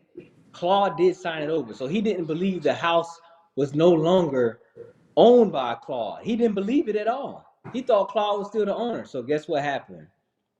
I called Claude back. I left the house. He said no. I called him back. I said, Claude, I'm gonna give you $8,000. Can you please leave in 30 days? He said no. So I want to say a few weeks went by. Then he finally went to an attorney, and the attorney like kind of told him like, yeah, you don't own the house anymore. Then he reached out to me and was like, well, then he was cooperating. Like, okay, I'll be out by this date. Could you please still give me some money? Out of the kindness of my heart, bro, on that addendum, you can see I gave him $3,000 in 2 installments. So I gave him $1,500. And then a week later, he was going to get another $1,500. But when we went to give him the other $1,500, he started acting crazy again. He's like, I'm not moving nothing, and you're going to have to evict me. And this one, he thought he can sue us and get the house back. But I said, bro, you can't sue me. I don't no longer own the house. My partner owns the house now. So that's why he got evicted. I didn't evict him. My partner evicted him. The one who bought it, the third party, the last party to buy it, he evicted him. So that's how the story ended, bro. Okay, so let me pull this one guy up really quickly. I seen Trap. Okay, go ahead. I seen Trap in the back, but Trap dropped off by mistake. Yo, y'all drop the link in the chat back for the Real Estate Trapper Real again so he can pull back up. Okay. I did see him drop up in the chat. I'm trying to figure out what this guy, who is this guy? Is this Gerard? Yeah, what's up, man? Chillin'. What's the word? What's the word? Don't hate the player, hate the game. Woo! What do you mean? Cold-blooded. Plain and simple. Because realistically, he did nothing wrong. Yeah, What I he did agree. is I agree with that. he assumed his legal right to purchase the house. Now, let me dive into that a little bit further. What if that gentleman there was white? Would we be having this conversation? Yes. No, we would. Yes, we would. Because what happens is a lot of I times. would. Yes, I would. You probably would, but a lot of people wouldn't, because you know what happens? Because people don't understand when you have a black man that understands the game and understands his legal right to obtain certain things and he exercises those things, now people get mad. It's like that case in Texas in 2011 when that man bought that 300 some odd $1,000 house for $15, which is known as adverse possession. And the Well, but reason let why me stop you. Let me stop you, right? And I'm gonna tell you what the concern is with the people and why this resonates, right? Specifically with me. Now, let me preface this by saying that I don't think that he did anything wrong, and which is, I'm glad that he came up here. The other side of the conversation, though, is we always talk about ethics and doing things ethical, and the reason why it matters is because the additional context cleared his name, but more importantly, it's not just about doing a deal, it's about whether or not we're being ethical when we do the deals. So I don't just go, me personally, I just don't go by whether or not it's legal or not for you to be able to do something. It's a lot of legal stuff that people are able to do. And Trap, y'all drop the link in the chat for Trap again, just in case you want to come up. It's a lot of stuff that you can do that is legal that I still don't think is right. And so that was my initial reason why I was going to review this story in the first place, was not based off of whether or not it's legal, because it's not up to me to determine whether it's legal or not, but Right. it's to have a conversation about whether it's ethical to do. You are absolutely right, because the reason why I say, I agree with you, Anton. But see, that's I don't what see people.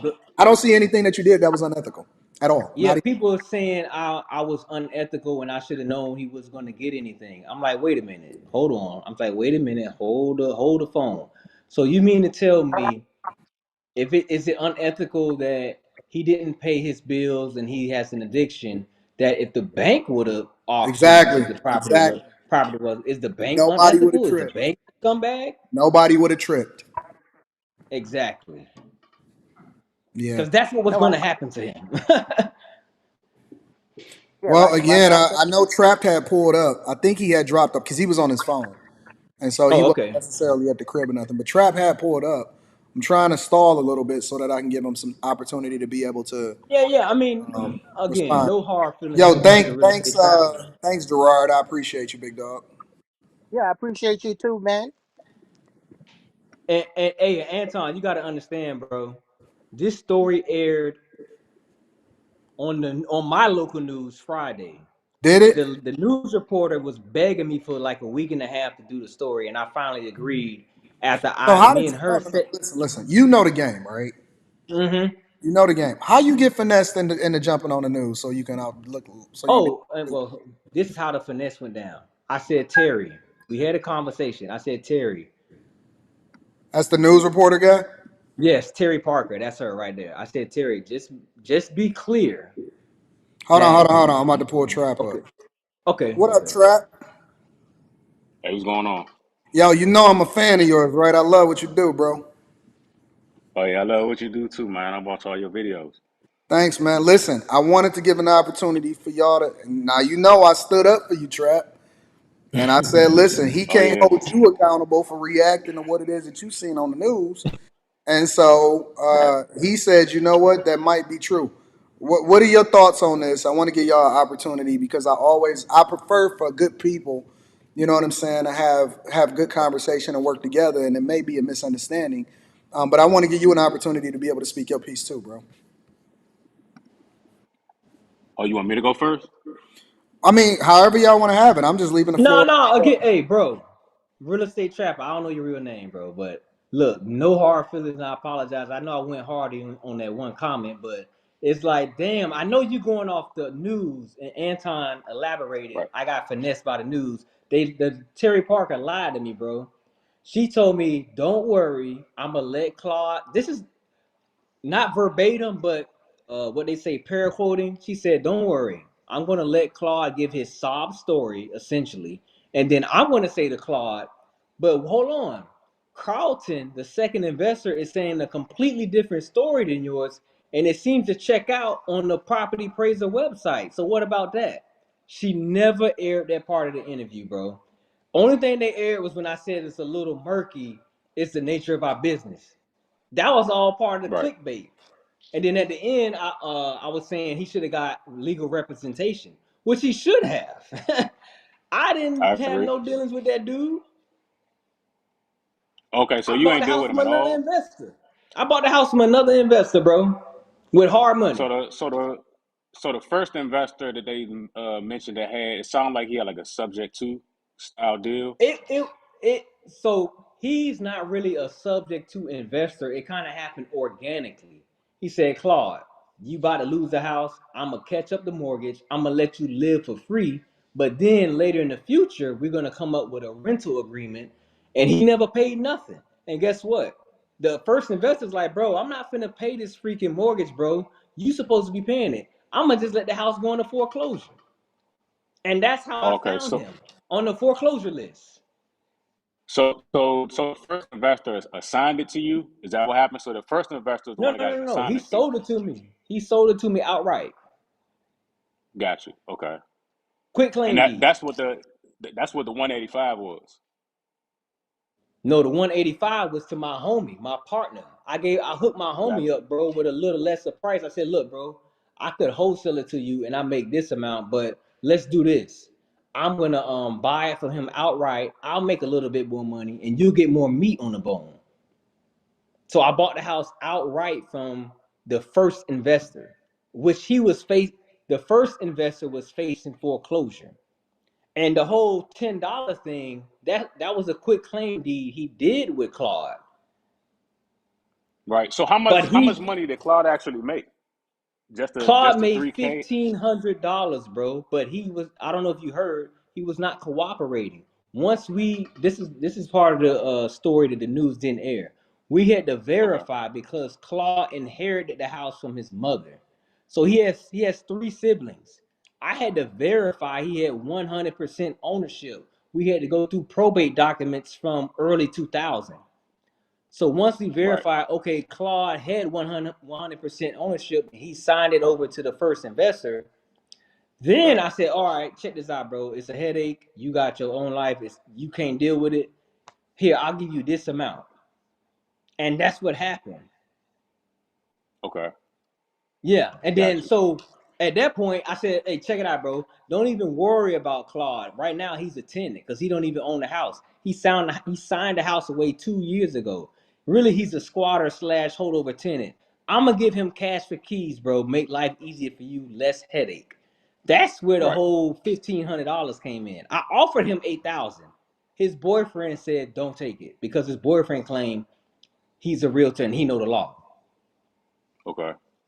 So it's a lot of layers to it, bro. But essentially, Claude was a tenant. He never owned the house when I came in the picture.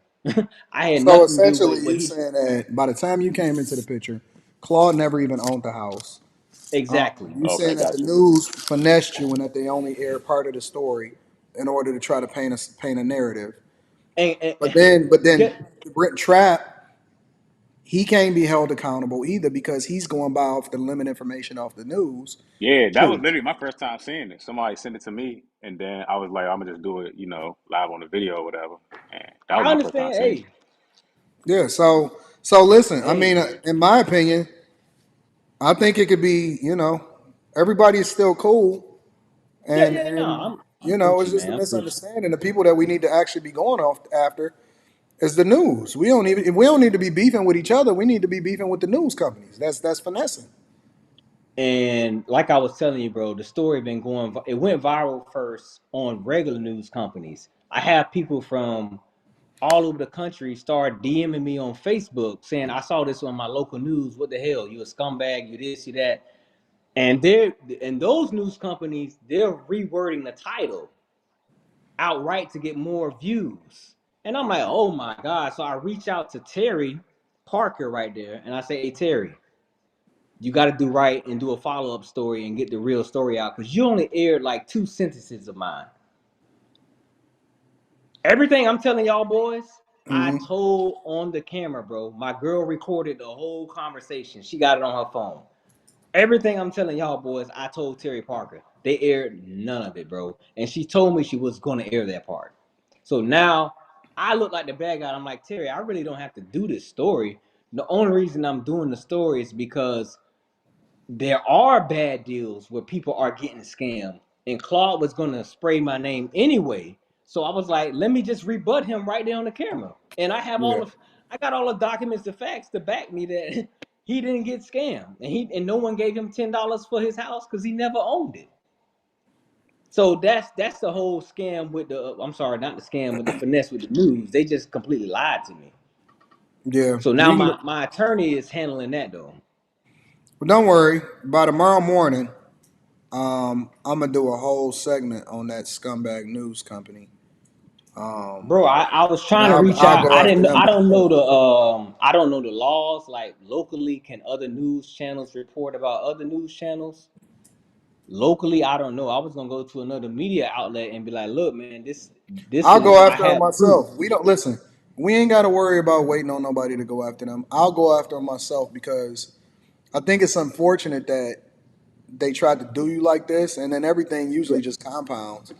But I'm glad that y'all was able to jump on the panel and kick it with each other amicably, and hopefully, Yeah.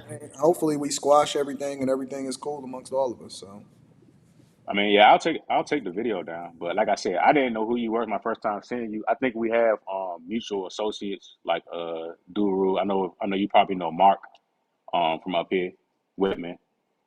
Yeah, Um, yeah, yeah, yeah, yeah. but yeah, I'll take it down. But honestly, like I didn't know, I didn't know who you were. My first time even seeing it for real. So, I know, but dog. See, that's the issue. You don't know me, and you see the news story. You like, what the hell? $10 for 185? It's like, wait a minute, this can't really happen. And then a lot of people think I wholesaled it, and no, I'm it's like, oh, they're cool. giving a bad Listen, name to you cool, bro. wholesaler. Listen, you good. You good. We'll figure out how that we can get at this news company, and anything you need from me, bro, just let me know and we can rock out. No, I appreciate you for bringing on me here, man. I'm a big fan of yours. I'm subscribed to both your channels. I watch you on the Peef all the time. Me and my Thank you, girl, man. we sit back. Yeah, she right Hey, here. you got to ride it down over there too. You're the I real see you, deal. y'all. He was But riding for yeah, her. He was riding for her, homie. Yeah, I see you. All yeah, right, man. listen. I Hey, was like, Trap, that I was a appreciate you for coming through, fam. You know I love you, man. And I appreciate the love, man. yeah, man, I love it, bro. I follow all your Instagram stuff and everything. So we gotta us as men and young men and dudes that's doing it and on to come up with these platforms. That's gonna be awesome. I know you, Trap. You about to be approaching 100,000 soon. Um, salute we to got to that. work. We got to figure out how we can Thank work you. more effectively together when we find out new information that allows us to be able to make more informed decisions. But shout out to you, Trap. I appreciate you, bro. Thanks for coming through, fam. All right, thanks for the love, man. I'll be All right, bro. watching as always. Yep. All right, peace out, All right, y'all boys. Carlton. Thanks, bro. All right. And ladies and gentlemen, that is how you then handle this effectively. Now, the question that we have to have, or the conversation that we got to have, and they're gonna sort that out behind the scenes. Usually, what happens is when there's a misunderstanding between men, and then you come to a conclusion that this dude is actually a good dude, or he do good business or whatever. Um, you wind up working with those type of people long term. So I don't want y'all in the chat to sit here and keep trying to create beef amongst them or saying, hey, he should do this or he should do that. They men. They had the conversation. They cool about it. They amicable. We all cool. We all rock out with each other and everything like that. So at this point, it's a moot point. Trap good, Carlton good. We all rock with each other, and we need to be figuring out how we can work with each other, especially the good ones that do good business. Here's the real thing, that because we shouldn't be focusing our energy on who did who should have said who to what, and none of that. That's dead. Dead it. It's over. It's over. We dead that jump because we exerting our energy on the wrong thing. What we need to be having a conversation about is these bitches right here. We spend so much time beefing with each other and we don't spend enough time holding these bitches accountable. These motherfuckers are the ones that's pitting y'all against each other and profiting off of the beef. They ain't nothing but they just like the music industry. They just like Jimmy Iovine and all of them that profited off of the East Coast, West Coast beef. And when everybody got done killing each other and they sold a gajillion records and profited off of it, they went on and moved on to the next thing included, and then they created Beats by Dre. Come on, y'all, let's think, man. Let's think, man. We need to get out of this holding each other accountable thing, right? When we get new information that then allows us to make more informed decisions, because neither one of them was wrong, and I'm cool with both of them. And we need to start exerting our energy towards this piece of shit. And they think that just because they got the name and just because they a news organization, that they're not going to be accountable for it. This is what I challenge y'all to do. All right? This is what I challenge y'all to do. If y'all really about that life and y'all really want to grow and y'all really about this Millionaire Morning Show life and y'all really about independent media, because this is what we do on a regular basis, this is what I want y'all to do. Because this is a rare opportunity that they weren't able to pit us against each other in order to be able to really, really be able to level up. And this is how we change the narrative of the culture. This is what black culture is supposed to be. This is how we supposed to be moving in love and understanding once you get into new information and peace, and not letting people divide good people. And then we all really good people, but then we all turn into monsters because we spending our energy going at each other. Here's what I challenge y'all to do, all right? Find me the names of these motherfuckers so that we can have a real conversation tomorrow when I land back in Detroit on who the real enemy is. Send me an email, send me emails of who these motherfuckers are that created this narrative, that lied and tried to kill a man's name that didn't even do nothing wrong.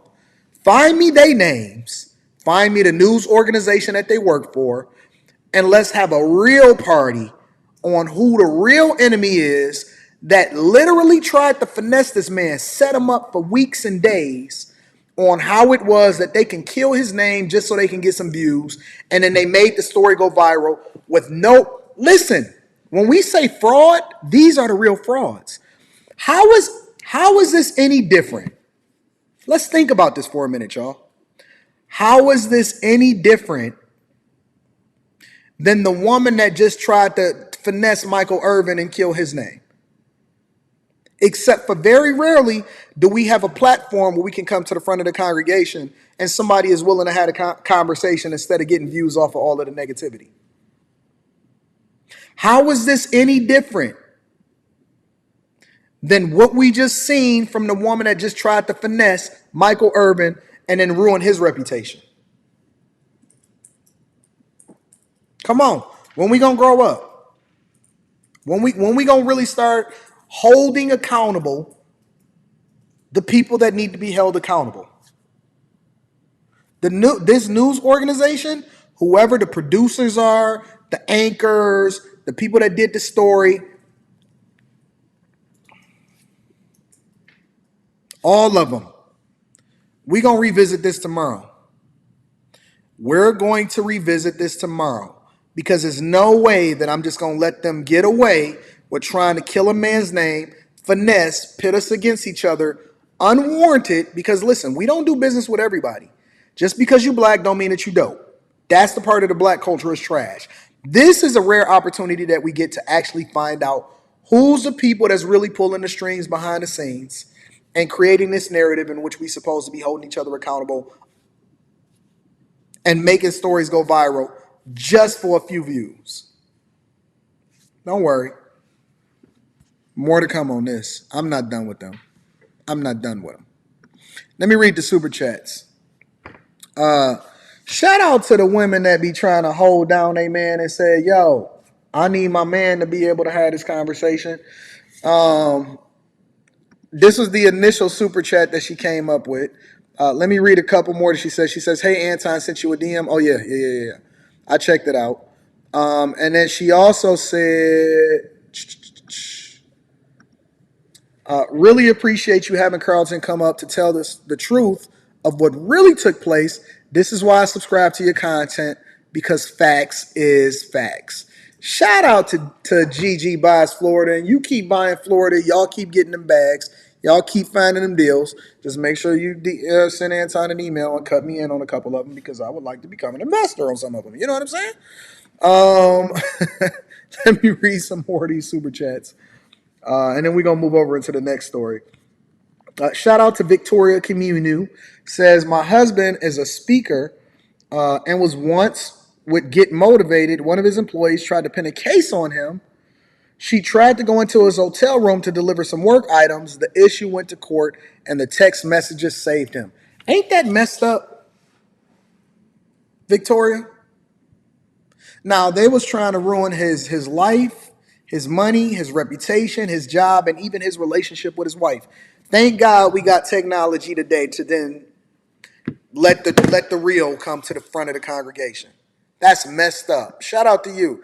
Shout out to Homie Talk Podcast. Says, just here to show support. Watch Kevin Samuels, B-Day Tribute. Amazing to see the support and community you all have and are fostering. This is what building the community is really all about. Thank you to Homie Talk for the 20 ball. I appreciate you. Kevin Wesley says, peace, King. I would love to build with you on some topics. I love the intelligence and the way you express yourself. Send me an email, my friend. I appreciate you for rocking out with the platform, and thank you for the 10 ball. Thank you to everybody that support and rock out with us. Eclectic Agitator says, until we understand the global government system of white supremacy, what it is and how it works, everything else you think you know will only confuse you. Neely Fuller Jr. Thank you, my friend, for supporting the platform, for dropping that gem on us. Let's see what else we got. Also says blaming the black man. Interesting. Let's see. I'm gonna come back to Justin Pearson because you held me down with that fucking 100 ball. Miss Parker says, y'all, this is advocacy. Thank you, Anton, for allowing this young man to speak. Thank you guys for continuing to support me. I appreciate y'all. Let's see what else we got over here. Mike Razor says, good thing Carlton had an attorney when signing the documents. Otherwise, his word against Snaggletooth, Claude. And Claude, allegedly, according to Carlton, was a part of the alphabet community, and he was doing meth on the side. KONY says the boyfriend was going to finesse him. Facts. Boyfriend probably ain't even in the picture no more. Danzyland de Sol says just cause. Thank you. Thank you for holding me down. Thank you to all of the bag chasers and people that support the platform just cause. You know what I'm saying? Shout out to my dog, Gerald. Gerald with the 20 ball says, KS was all about protecting the black male image. Salute to you, Anton, allowing these men to defend themselves and tell the whole story. Both stories today are proof that more needs to be done. Salute to you, Gerald, and thank you for supporting the platform, my guy. Let's see what else we got rocking out. Ripside 2 says, man swindled Sling Blade. I like mustache on my taters. I'm a movie buff for those of y'all that's not familiar. Compton Mania says that was Boss is F. Don Winkler says with the 10 ball. I appreciate you, Don Winkler. Thank you for the super chat. Happy to have haters says new segment, Anton, influencer mediation. That would be nice if we had more opportunities to be able to mediate, huh? Eclectic Agitator says, until we understand. Oh, yeah, you already wrote that. Thank you, my friend. Beauty and Struggle says, this is why we need black media. Look how we were able to get clarity on a situation that tried to paint us. No, we the GOAT. We the GOAT. We all the GOAT. We all are the GOAT, y'all. I appreciate y'all rocking out. Let me give a shout out to two big dogs in the chat. Justin Pearson says, good financial content as always, dropping in my tithes before heading back to work. Salute. Shout out to all of the people at work checking me out, doing what we do, continuing to have this phenomenal show on a regular basis. And for the 100 ball, Justin Pearson, you are much, much, much, much, much appreciated, my friend. Also, Blaze Skywalker is in the building, always holding me down. Says real over the fake any day. Love the show, my brother, and I love you for supporting me and holding me down, my friend. Thank you, Blaze. Thank you, everybody, from $1 to $100 to $200, whatever it is that you was able to give and hold us down. I don't ask for it. I just appreciate it. You guys are absolutely awesome. Let me give one more shout out to Voice of Reason. Says for keeping KS passion and protecting the black male image alive. Thank you guys. Thank you guys. Rest in peace to my brother Kevin Samuels. I want to deep dive into one more story before we get up out of here, ladies and gentlemen. And I think this is going to be incredibly entertaining. Again, hit a like for the YouTube algorithm, subscribe to the channel, and turn on your notifications. Thank you guys for continuing to support the platform. If you're not a part of the Patreon, link is in the description as well as pinned to the top of the chat. Thank you. Let me deep dive into one more story. One more story just for the goose and the gander. Now, I don't know how these guys continue to find this content. I am incredibly confused how people continue to find themselves in this situation where they allowing or they even volunteering information on different people or on themselves that then paint themselves in a negative light. Now, somebody asked me to try to get Sneako, which is this guy. Now, this guy is crazy popular. This guy was recently deplatformed, and he was actually removed from YouTube, I guess because of some stuff that he got canceled for online. This guy, I've seen his content online, but I haven't actually subscribed to him. But I know he's incredibly popular. And then these guys are always at the forefront of holding the manosphere accountable. I want to play this story for y'all, and I want to get y'all thoughts on it. Let's continue. Say that I love my wifey, my queen. And you allowed the love of your life to get by another man. What happened? I'm like feeling traumatic thoughts, like seeing her with another person. It's a lot. It's a lot. But I think it's something everybody should do. Sickness of the highest order. We're on the same bed. I was with his girl. He was with my girl. You was on the bed? Yeah. What's wrong with you? You was laying in bed with another man? He was in bed with another man, his girl. The main topic involves a banned YouTube creator that I'm sure you've all heard of before. His name is Sneako. A lot of people compared him to like... This guy has a following that's out of this world. I don't know how these guys become so popular, but this guy has a huge following. So let's continue.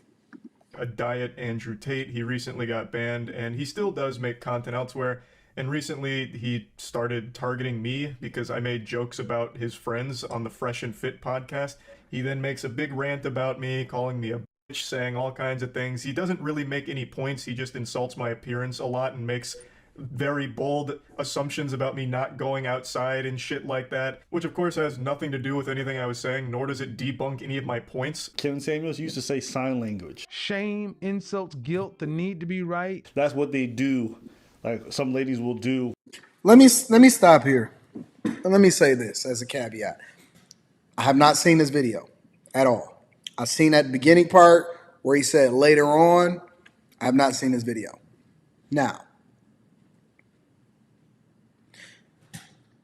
you got to be careful who you decide to come after. I see one reoccurring thing that's happening regularly with regard to everybody that's associated with Fresh and Fit. Now, I could be wrong, but this is what it seems like.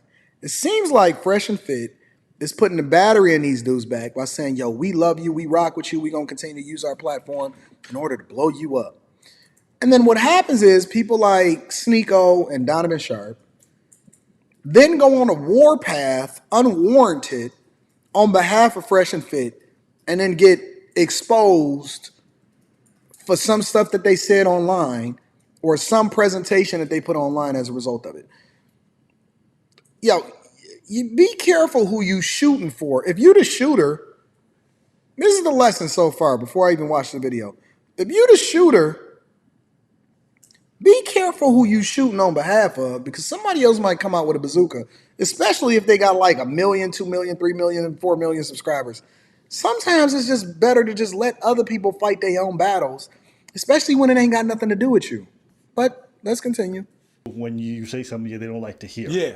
Oh, they just do sign language. Oh, they just do sign language. Are you gay? You have one little dick? Yeah. Okay, right? Yeah. And it's funny They're going to mimic everything that you do. find out these red pill dudes, the moment you say something they don't like, they do the same thing. Yeah. They start making either false accusations or they just start insulting and do stuff. Because the truth is, even though they claim to be the arbiters of logic, when you point a little bit of fun at them, when you realize they're hyper emotional. Wait, no, it's not emotional.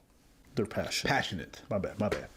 When women do it, it's because they're crazy. When men do it, it's because they're men. Not that I was even really making points. I was just making jokes about a silly fucking story, and he's taking it as if I just gave a TED Talk on monogamy, because for some reason he somehow gets lost in like this Winter Soldier episode, like this delusional fantasy where he starts making a statement on monogamy, which of course had nothing to do with the video I made. I'm not gonna say names. Someone texted me. He's in a monogamous relationship. This is his girl. What's wrong with his girl? What's wrong with his girl? So there you go. I mean, I told you, like, I could hear it in your voice. The fact that someone doesn't have to abide by those rules. Someone could go and fuck a lot of bitches. That it's so foreign to a lot of people's ideas, because when you get brainwashed, when you get told that monogamy is the answer. What the fuck are you even talking about? What does this have to do with anything? What does bringing up a picture of me and my girlfriend have anything to do with anything that has happened? And where is monogamy even coming from? I don't understand. What? I don't get it. Let me just continue to watch the video. People not bringing up other people's significant others or family in a debate or a conversation about each other is so weird to me. Now, you know how I feel about that. I think anybody that has ever watched any of my videos or seen me debate on any of these platforms or ever seen me even go scorched earth, usually the reason that I go scorched earth is for my family. Now, I'm learning. As a 40-year-old man, I'm learning and I'm evolving, and I'm learning to control my scorched earth emotions because I realize that, and that may even be from me just removing myself from certain environments and things like that. I realize that you can't control the world. You can't fight the world. You can't go after everybody. All you're going to do is stress yourself out and all of that other type of stuff, right? But I genuinely don't understand how when you having a battle with somebody, how is like, and I say, yo, come after me, say whatever it is that you want to say, whatever like that. That's one of the things that I'm passionate about specifically. So it resonates. It resonates with me. I don't know. To me, if somebody's not part of the online world, you just don't involve them. It don't matter what kind of issue I have with anybody. There's never going to be a day in hell that I'm going to bring up other people's kids, other people's significant other, unless it's a direct form of hypocrisy to what you're saying online. I would pretty much never do that. So it's just, I don't know. When I see people do that, I'm just like, why? Why? And then the worst thing is not so much that you bring it and you're like, okay, let's move on to things. You're like, yeah. Like you did something. You thought you said something. You said nothing. So he's always just been kind of a weird person to me that I don't pay too much attention to, but I couldn't help but take notice of one of his more recent viral clips where he openly defends getting cucked. So I wanted to break this down, like, because this was, imagine seeing the girl you love, like, get her? Yeah, I do. I love her. I was about to say I love this bitch. I'm like, no, let me not say that. I love my wifey, my queen. And you allowed the love of your life to get fucked by another man. What happened to the other three? I'm crazy. The first time, as soon as I saw it, like 3 pumps in, I just got up and walked out. I'm just like, I can't. Anyway, when you went up there, you said something.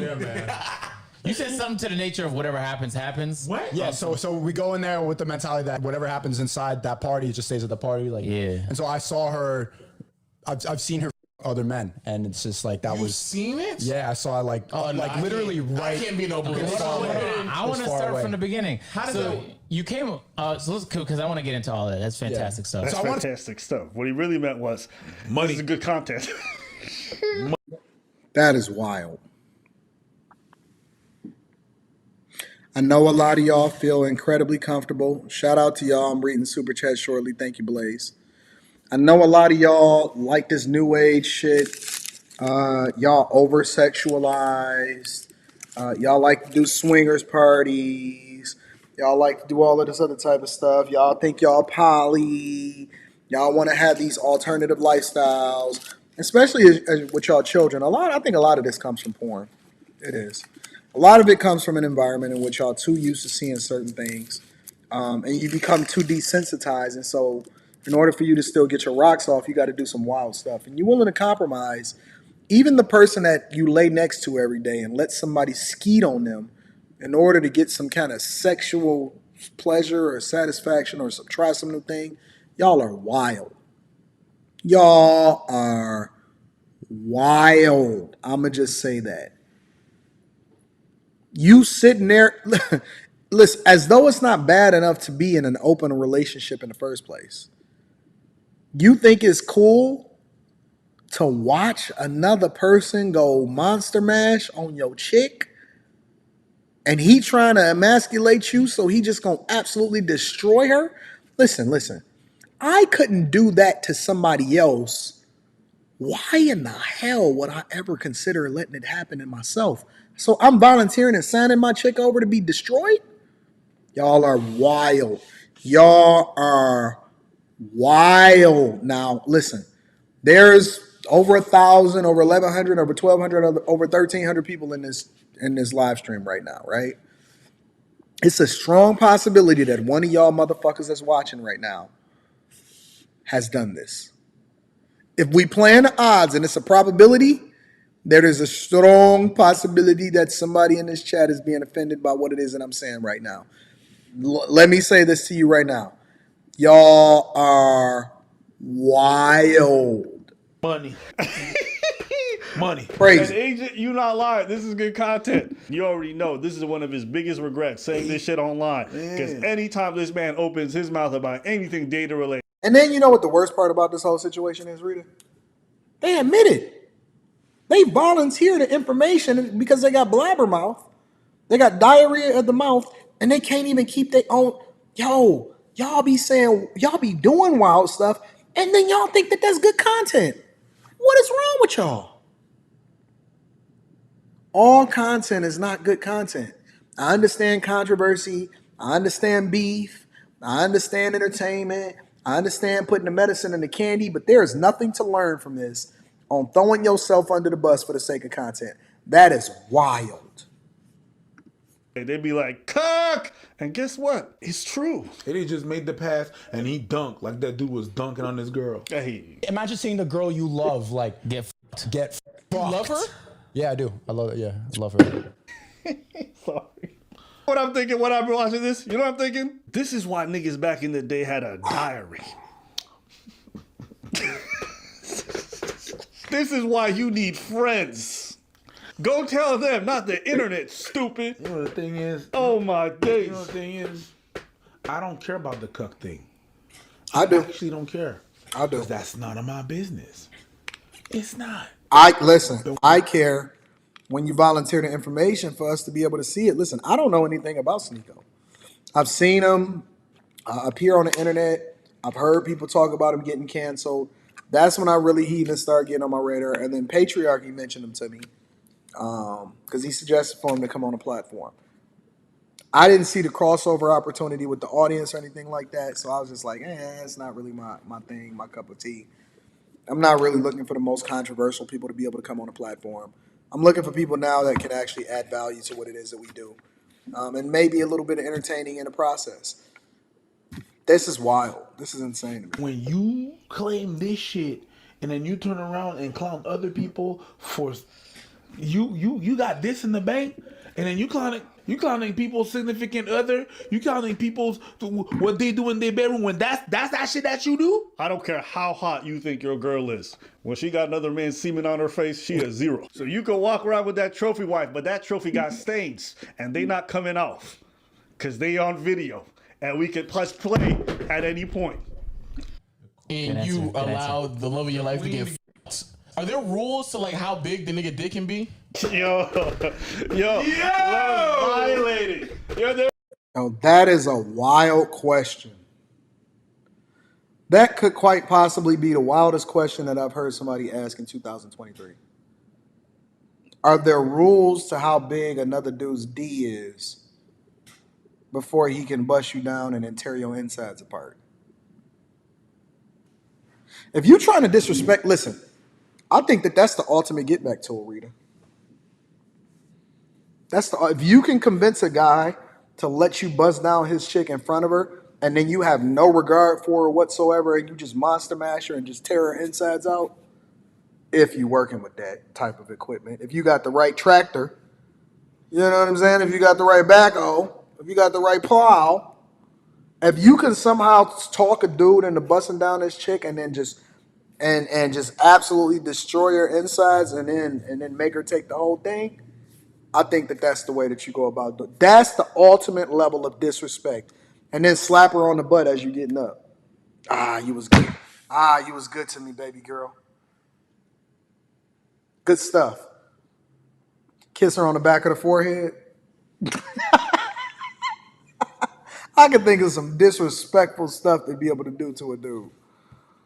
Oh, man. You violated this man. When you're balding, that's tough.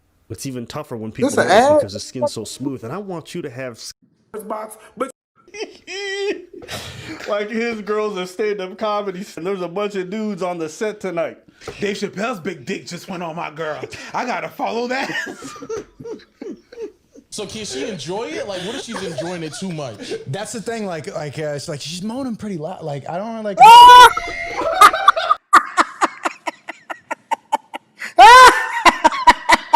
when you try, when you trying to evaluate the level of pleasure and enjoyment that your girl is experiencing because you using her how loud the decibel level of her moans in order to evaluate it. Any dude that has done this is, in my opinion, personally based off of my own morals and stuff. You see how much further down in the chair I'm sinking, and I don't even want to continue to go any higher. I've sinked so far down in this chair as a result of this conversation. I don't even want to sit up for this. Yo, that is disrespectful. Jesus. Hey, yo. Hey, yo. That's wild. I get you trying to be funny to hide the hurt, but that's an L, my dude. You can never say another word about any political commentator being soy. This might be the most cucked out soy shit I'd ever seen. I agree. Hey, listen, they must have popped you full of estrogen the way you taking that. Wild. That is crazy. That's wild. Hey, listen, he might have been fucking your girl, but he also fucked your brain and your psyche, because you will forever be hurt by this one. You can never unsee it. So, all right, so we went on two different. Okay, hold on. We went on two different occasions. The first time, as soon as I saw like 3 pumps in, I just got up and walked out. I'm just like, I can't do that. He said 3-4 pumps. My dudes, imagine counting that shit. I hope you got therapy. 1, a 2, and a 3, and Sneako was out. So we were supposed to swap another couple, but I wasn't really fucking with his girl. And that's swingers. That's not really a orgy party. Yeah, but it's not a swinger if you don't f the other girl. If you stay there and watch, I don't want that girl. It's not. You're not swinging nothing. Your girl's being swung. It was an ugly girl to take. That's a crazy guy. That's you know you're not gonna want to fuck him, ugly girl. Willie, she looked good when she had her clothes on. You already missed so much shit. Oh, this nigga. People call him a cuck, but personally, I think he's worse because a cuck at least enjoys it. Oh yeah, that's worse. You got cucked, and you hated it. This is a place where she could exercise an open relationship. Like if it's gonna happen, I might as well see it. Oh my God. So she sold him on the whole idea too? She sold him on getting buzzed down? You let your girl talk you into getting buzzed down? Well, listen, this is just like the parents that justify their kids doing drugs. Listen, well, if they want to do it, I'm going to have them do it in my home. If they're going to have sex, I'm going to have them do it under my roof, under my provision. So she sold him on the possibility of going out. Oh my God. These dudes need dads in their life. They need fathers, they need dads, they need to have people that can give them some kind of more. Listen, I've never been so thankful to be raised in a church in my life. I know I'll be having a lot of smoke for the black church because I think it's a lot of things that need to be fixed. But Lord have mercy. At the very least, they put a foundation in me that didn't allow for me to go too far in my exploratory ways to where I just go down this dark path. This is dark magic. Supervise it, make sure everything's okay. Wait, what? No, you didn't have to jump to that. I gotta see it. You don't need to be literally in front of you. It was literally this far away from me. Can you? What? So, twice, yeah. Hold on. Twice. Wait, how close was it? We were on the same bed. I was with his girl. He was with my girl. You like was right on the bed? here. Yeah. What's wrong with you? That's really fun. You were in the same what? You was laying in bed with another man? Oh, no.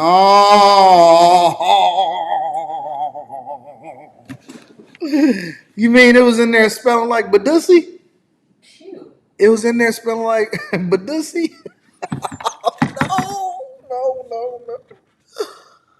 Oh, my God. That's wild. No way.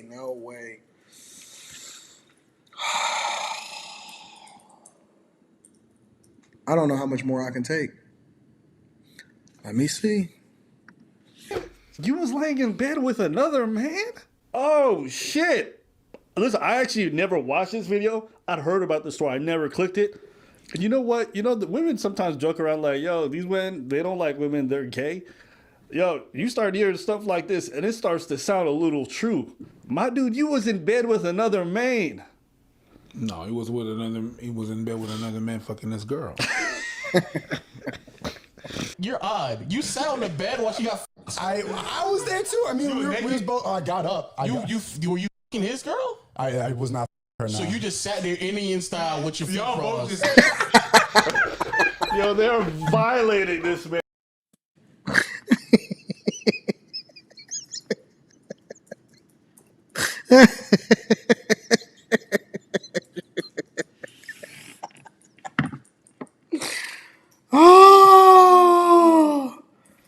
Oh, I can't do it no more. I can't do it anymore. I'm broken. I just became a bag chaser. Got to send you an email about my sauce business venture/idea. Shout out to RNDM streamers in the building. Thank you for the fireball. Can we get a round of applause for all of the new bag chasers that joined the Patreon today? Let's see. Food for Jay says Sneako got into a situation from listening to too much Patrice O'Neal, not realizing that Patrice had his own issues. He followed him too closely. We need better leaders in our community. Shout out to Food for Jay. I appreciate you. Twisted Pup TV says, bruh, I just screamed in laughter in a corporate meeting. Don't y'all be getting fired from watching the Millionaire Morning Show. Then y'all gonna be trying to hold me accountable. Thank you for the fact. Don't get fired in the Millionaire Morning Show by having one AirPod in one ear and then be looking at it on your phone and not paying attention to the meeting. Blaze Skywalker with the 20 ball says, I believe Sneako is a cool dude.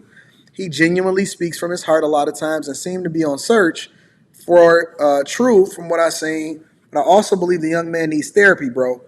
Well, then, let me tell you something, what I think, Blaze. And thank you for 20 ball, and I think that this is a very good assessment. The other side of this conversation, Blaze, is that everybody don't necessarily need a microphone. Y'all telling me to finish the video? Oh, man. He shouldn't be having a microphone in his hand while he's trying to search for his truth. Yeah, this is crazy. He is saying one of the most traumatic things, and niggas is like, you just sat there Indian pie.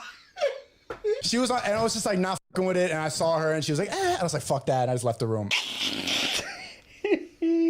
I'm not doing it. I'm not doing it. I'm not doing it. I'm not doing it. Enough is enough is enough. Shout out to Jay Ben says, all you need is a woman.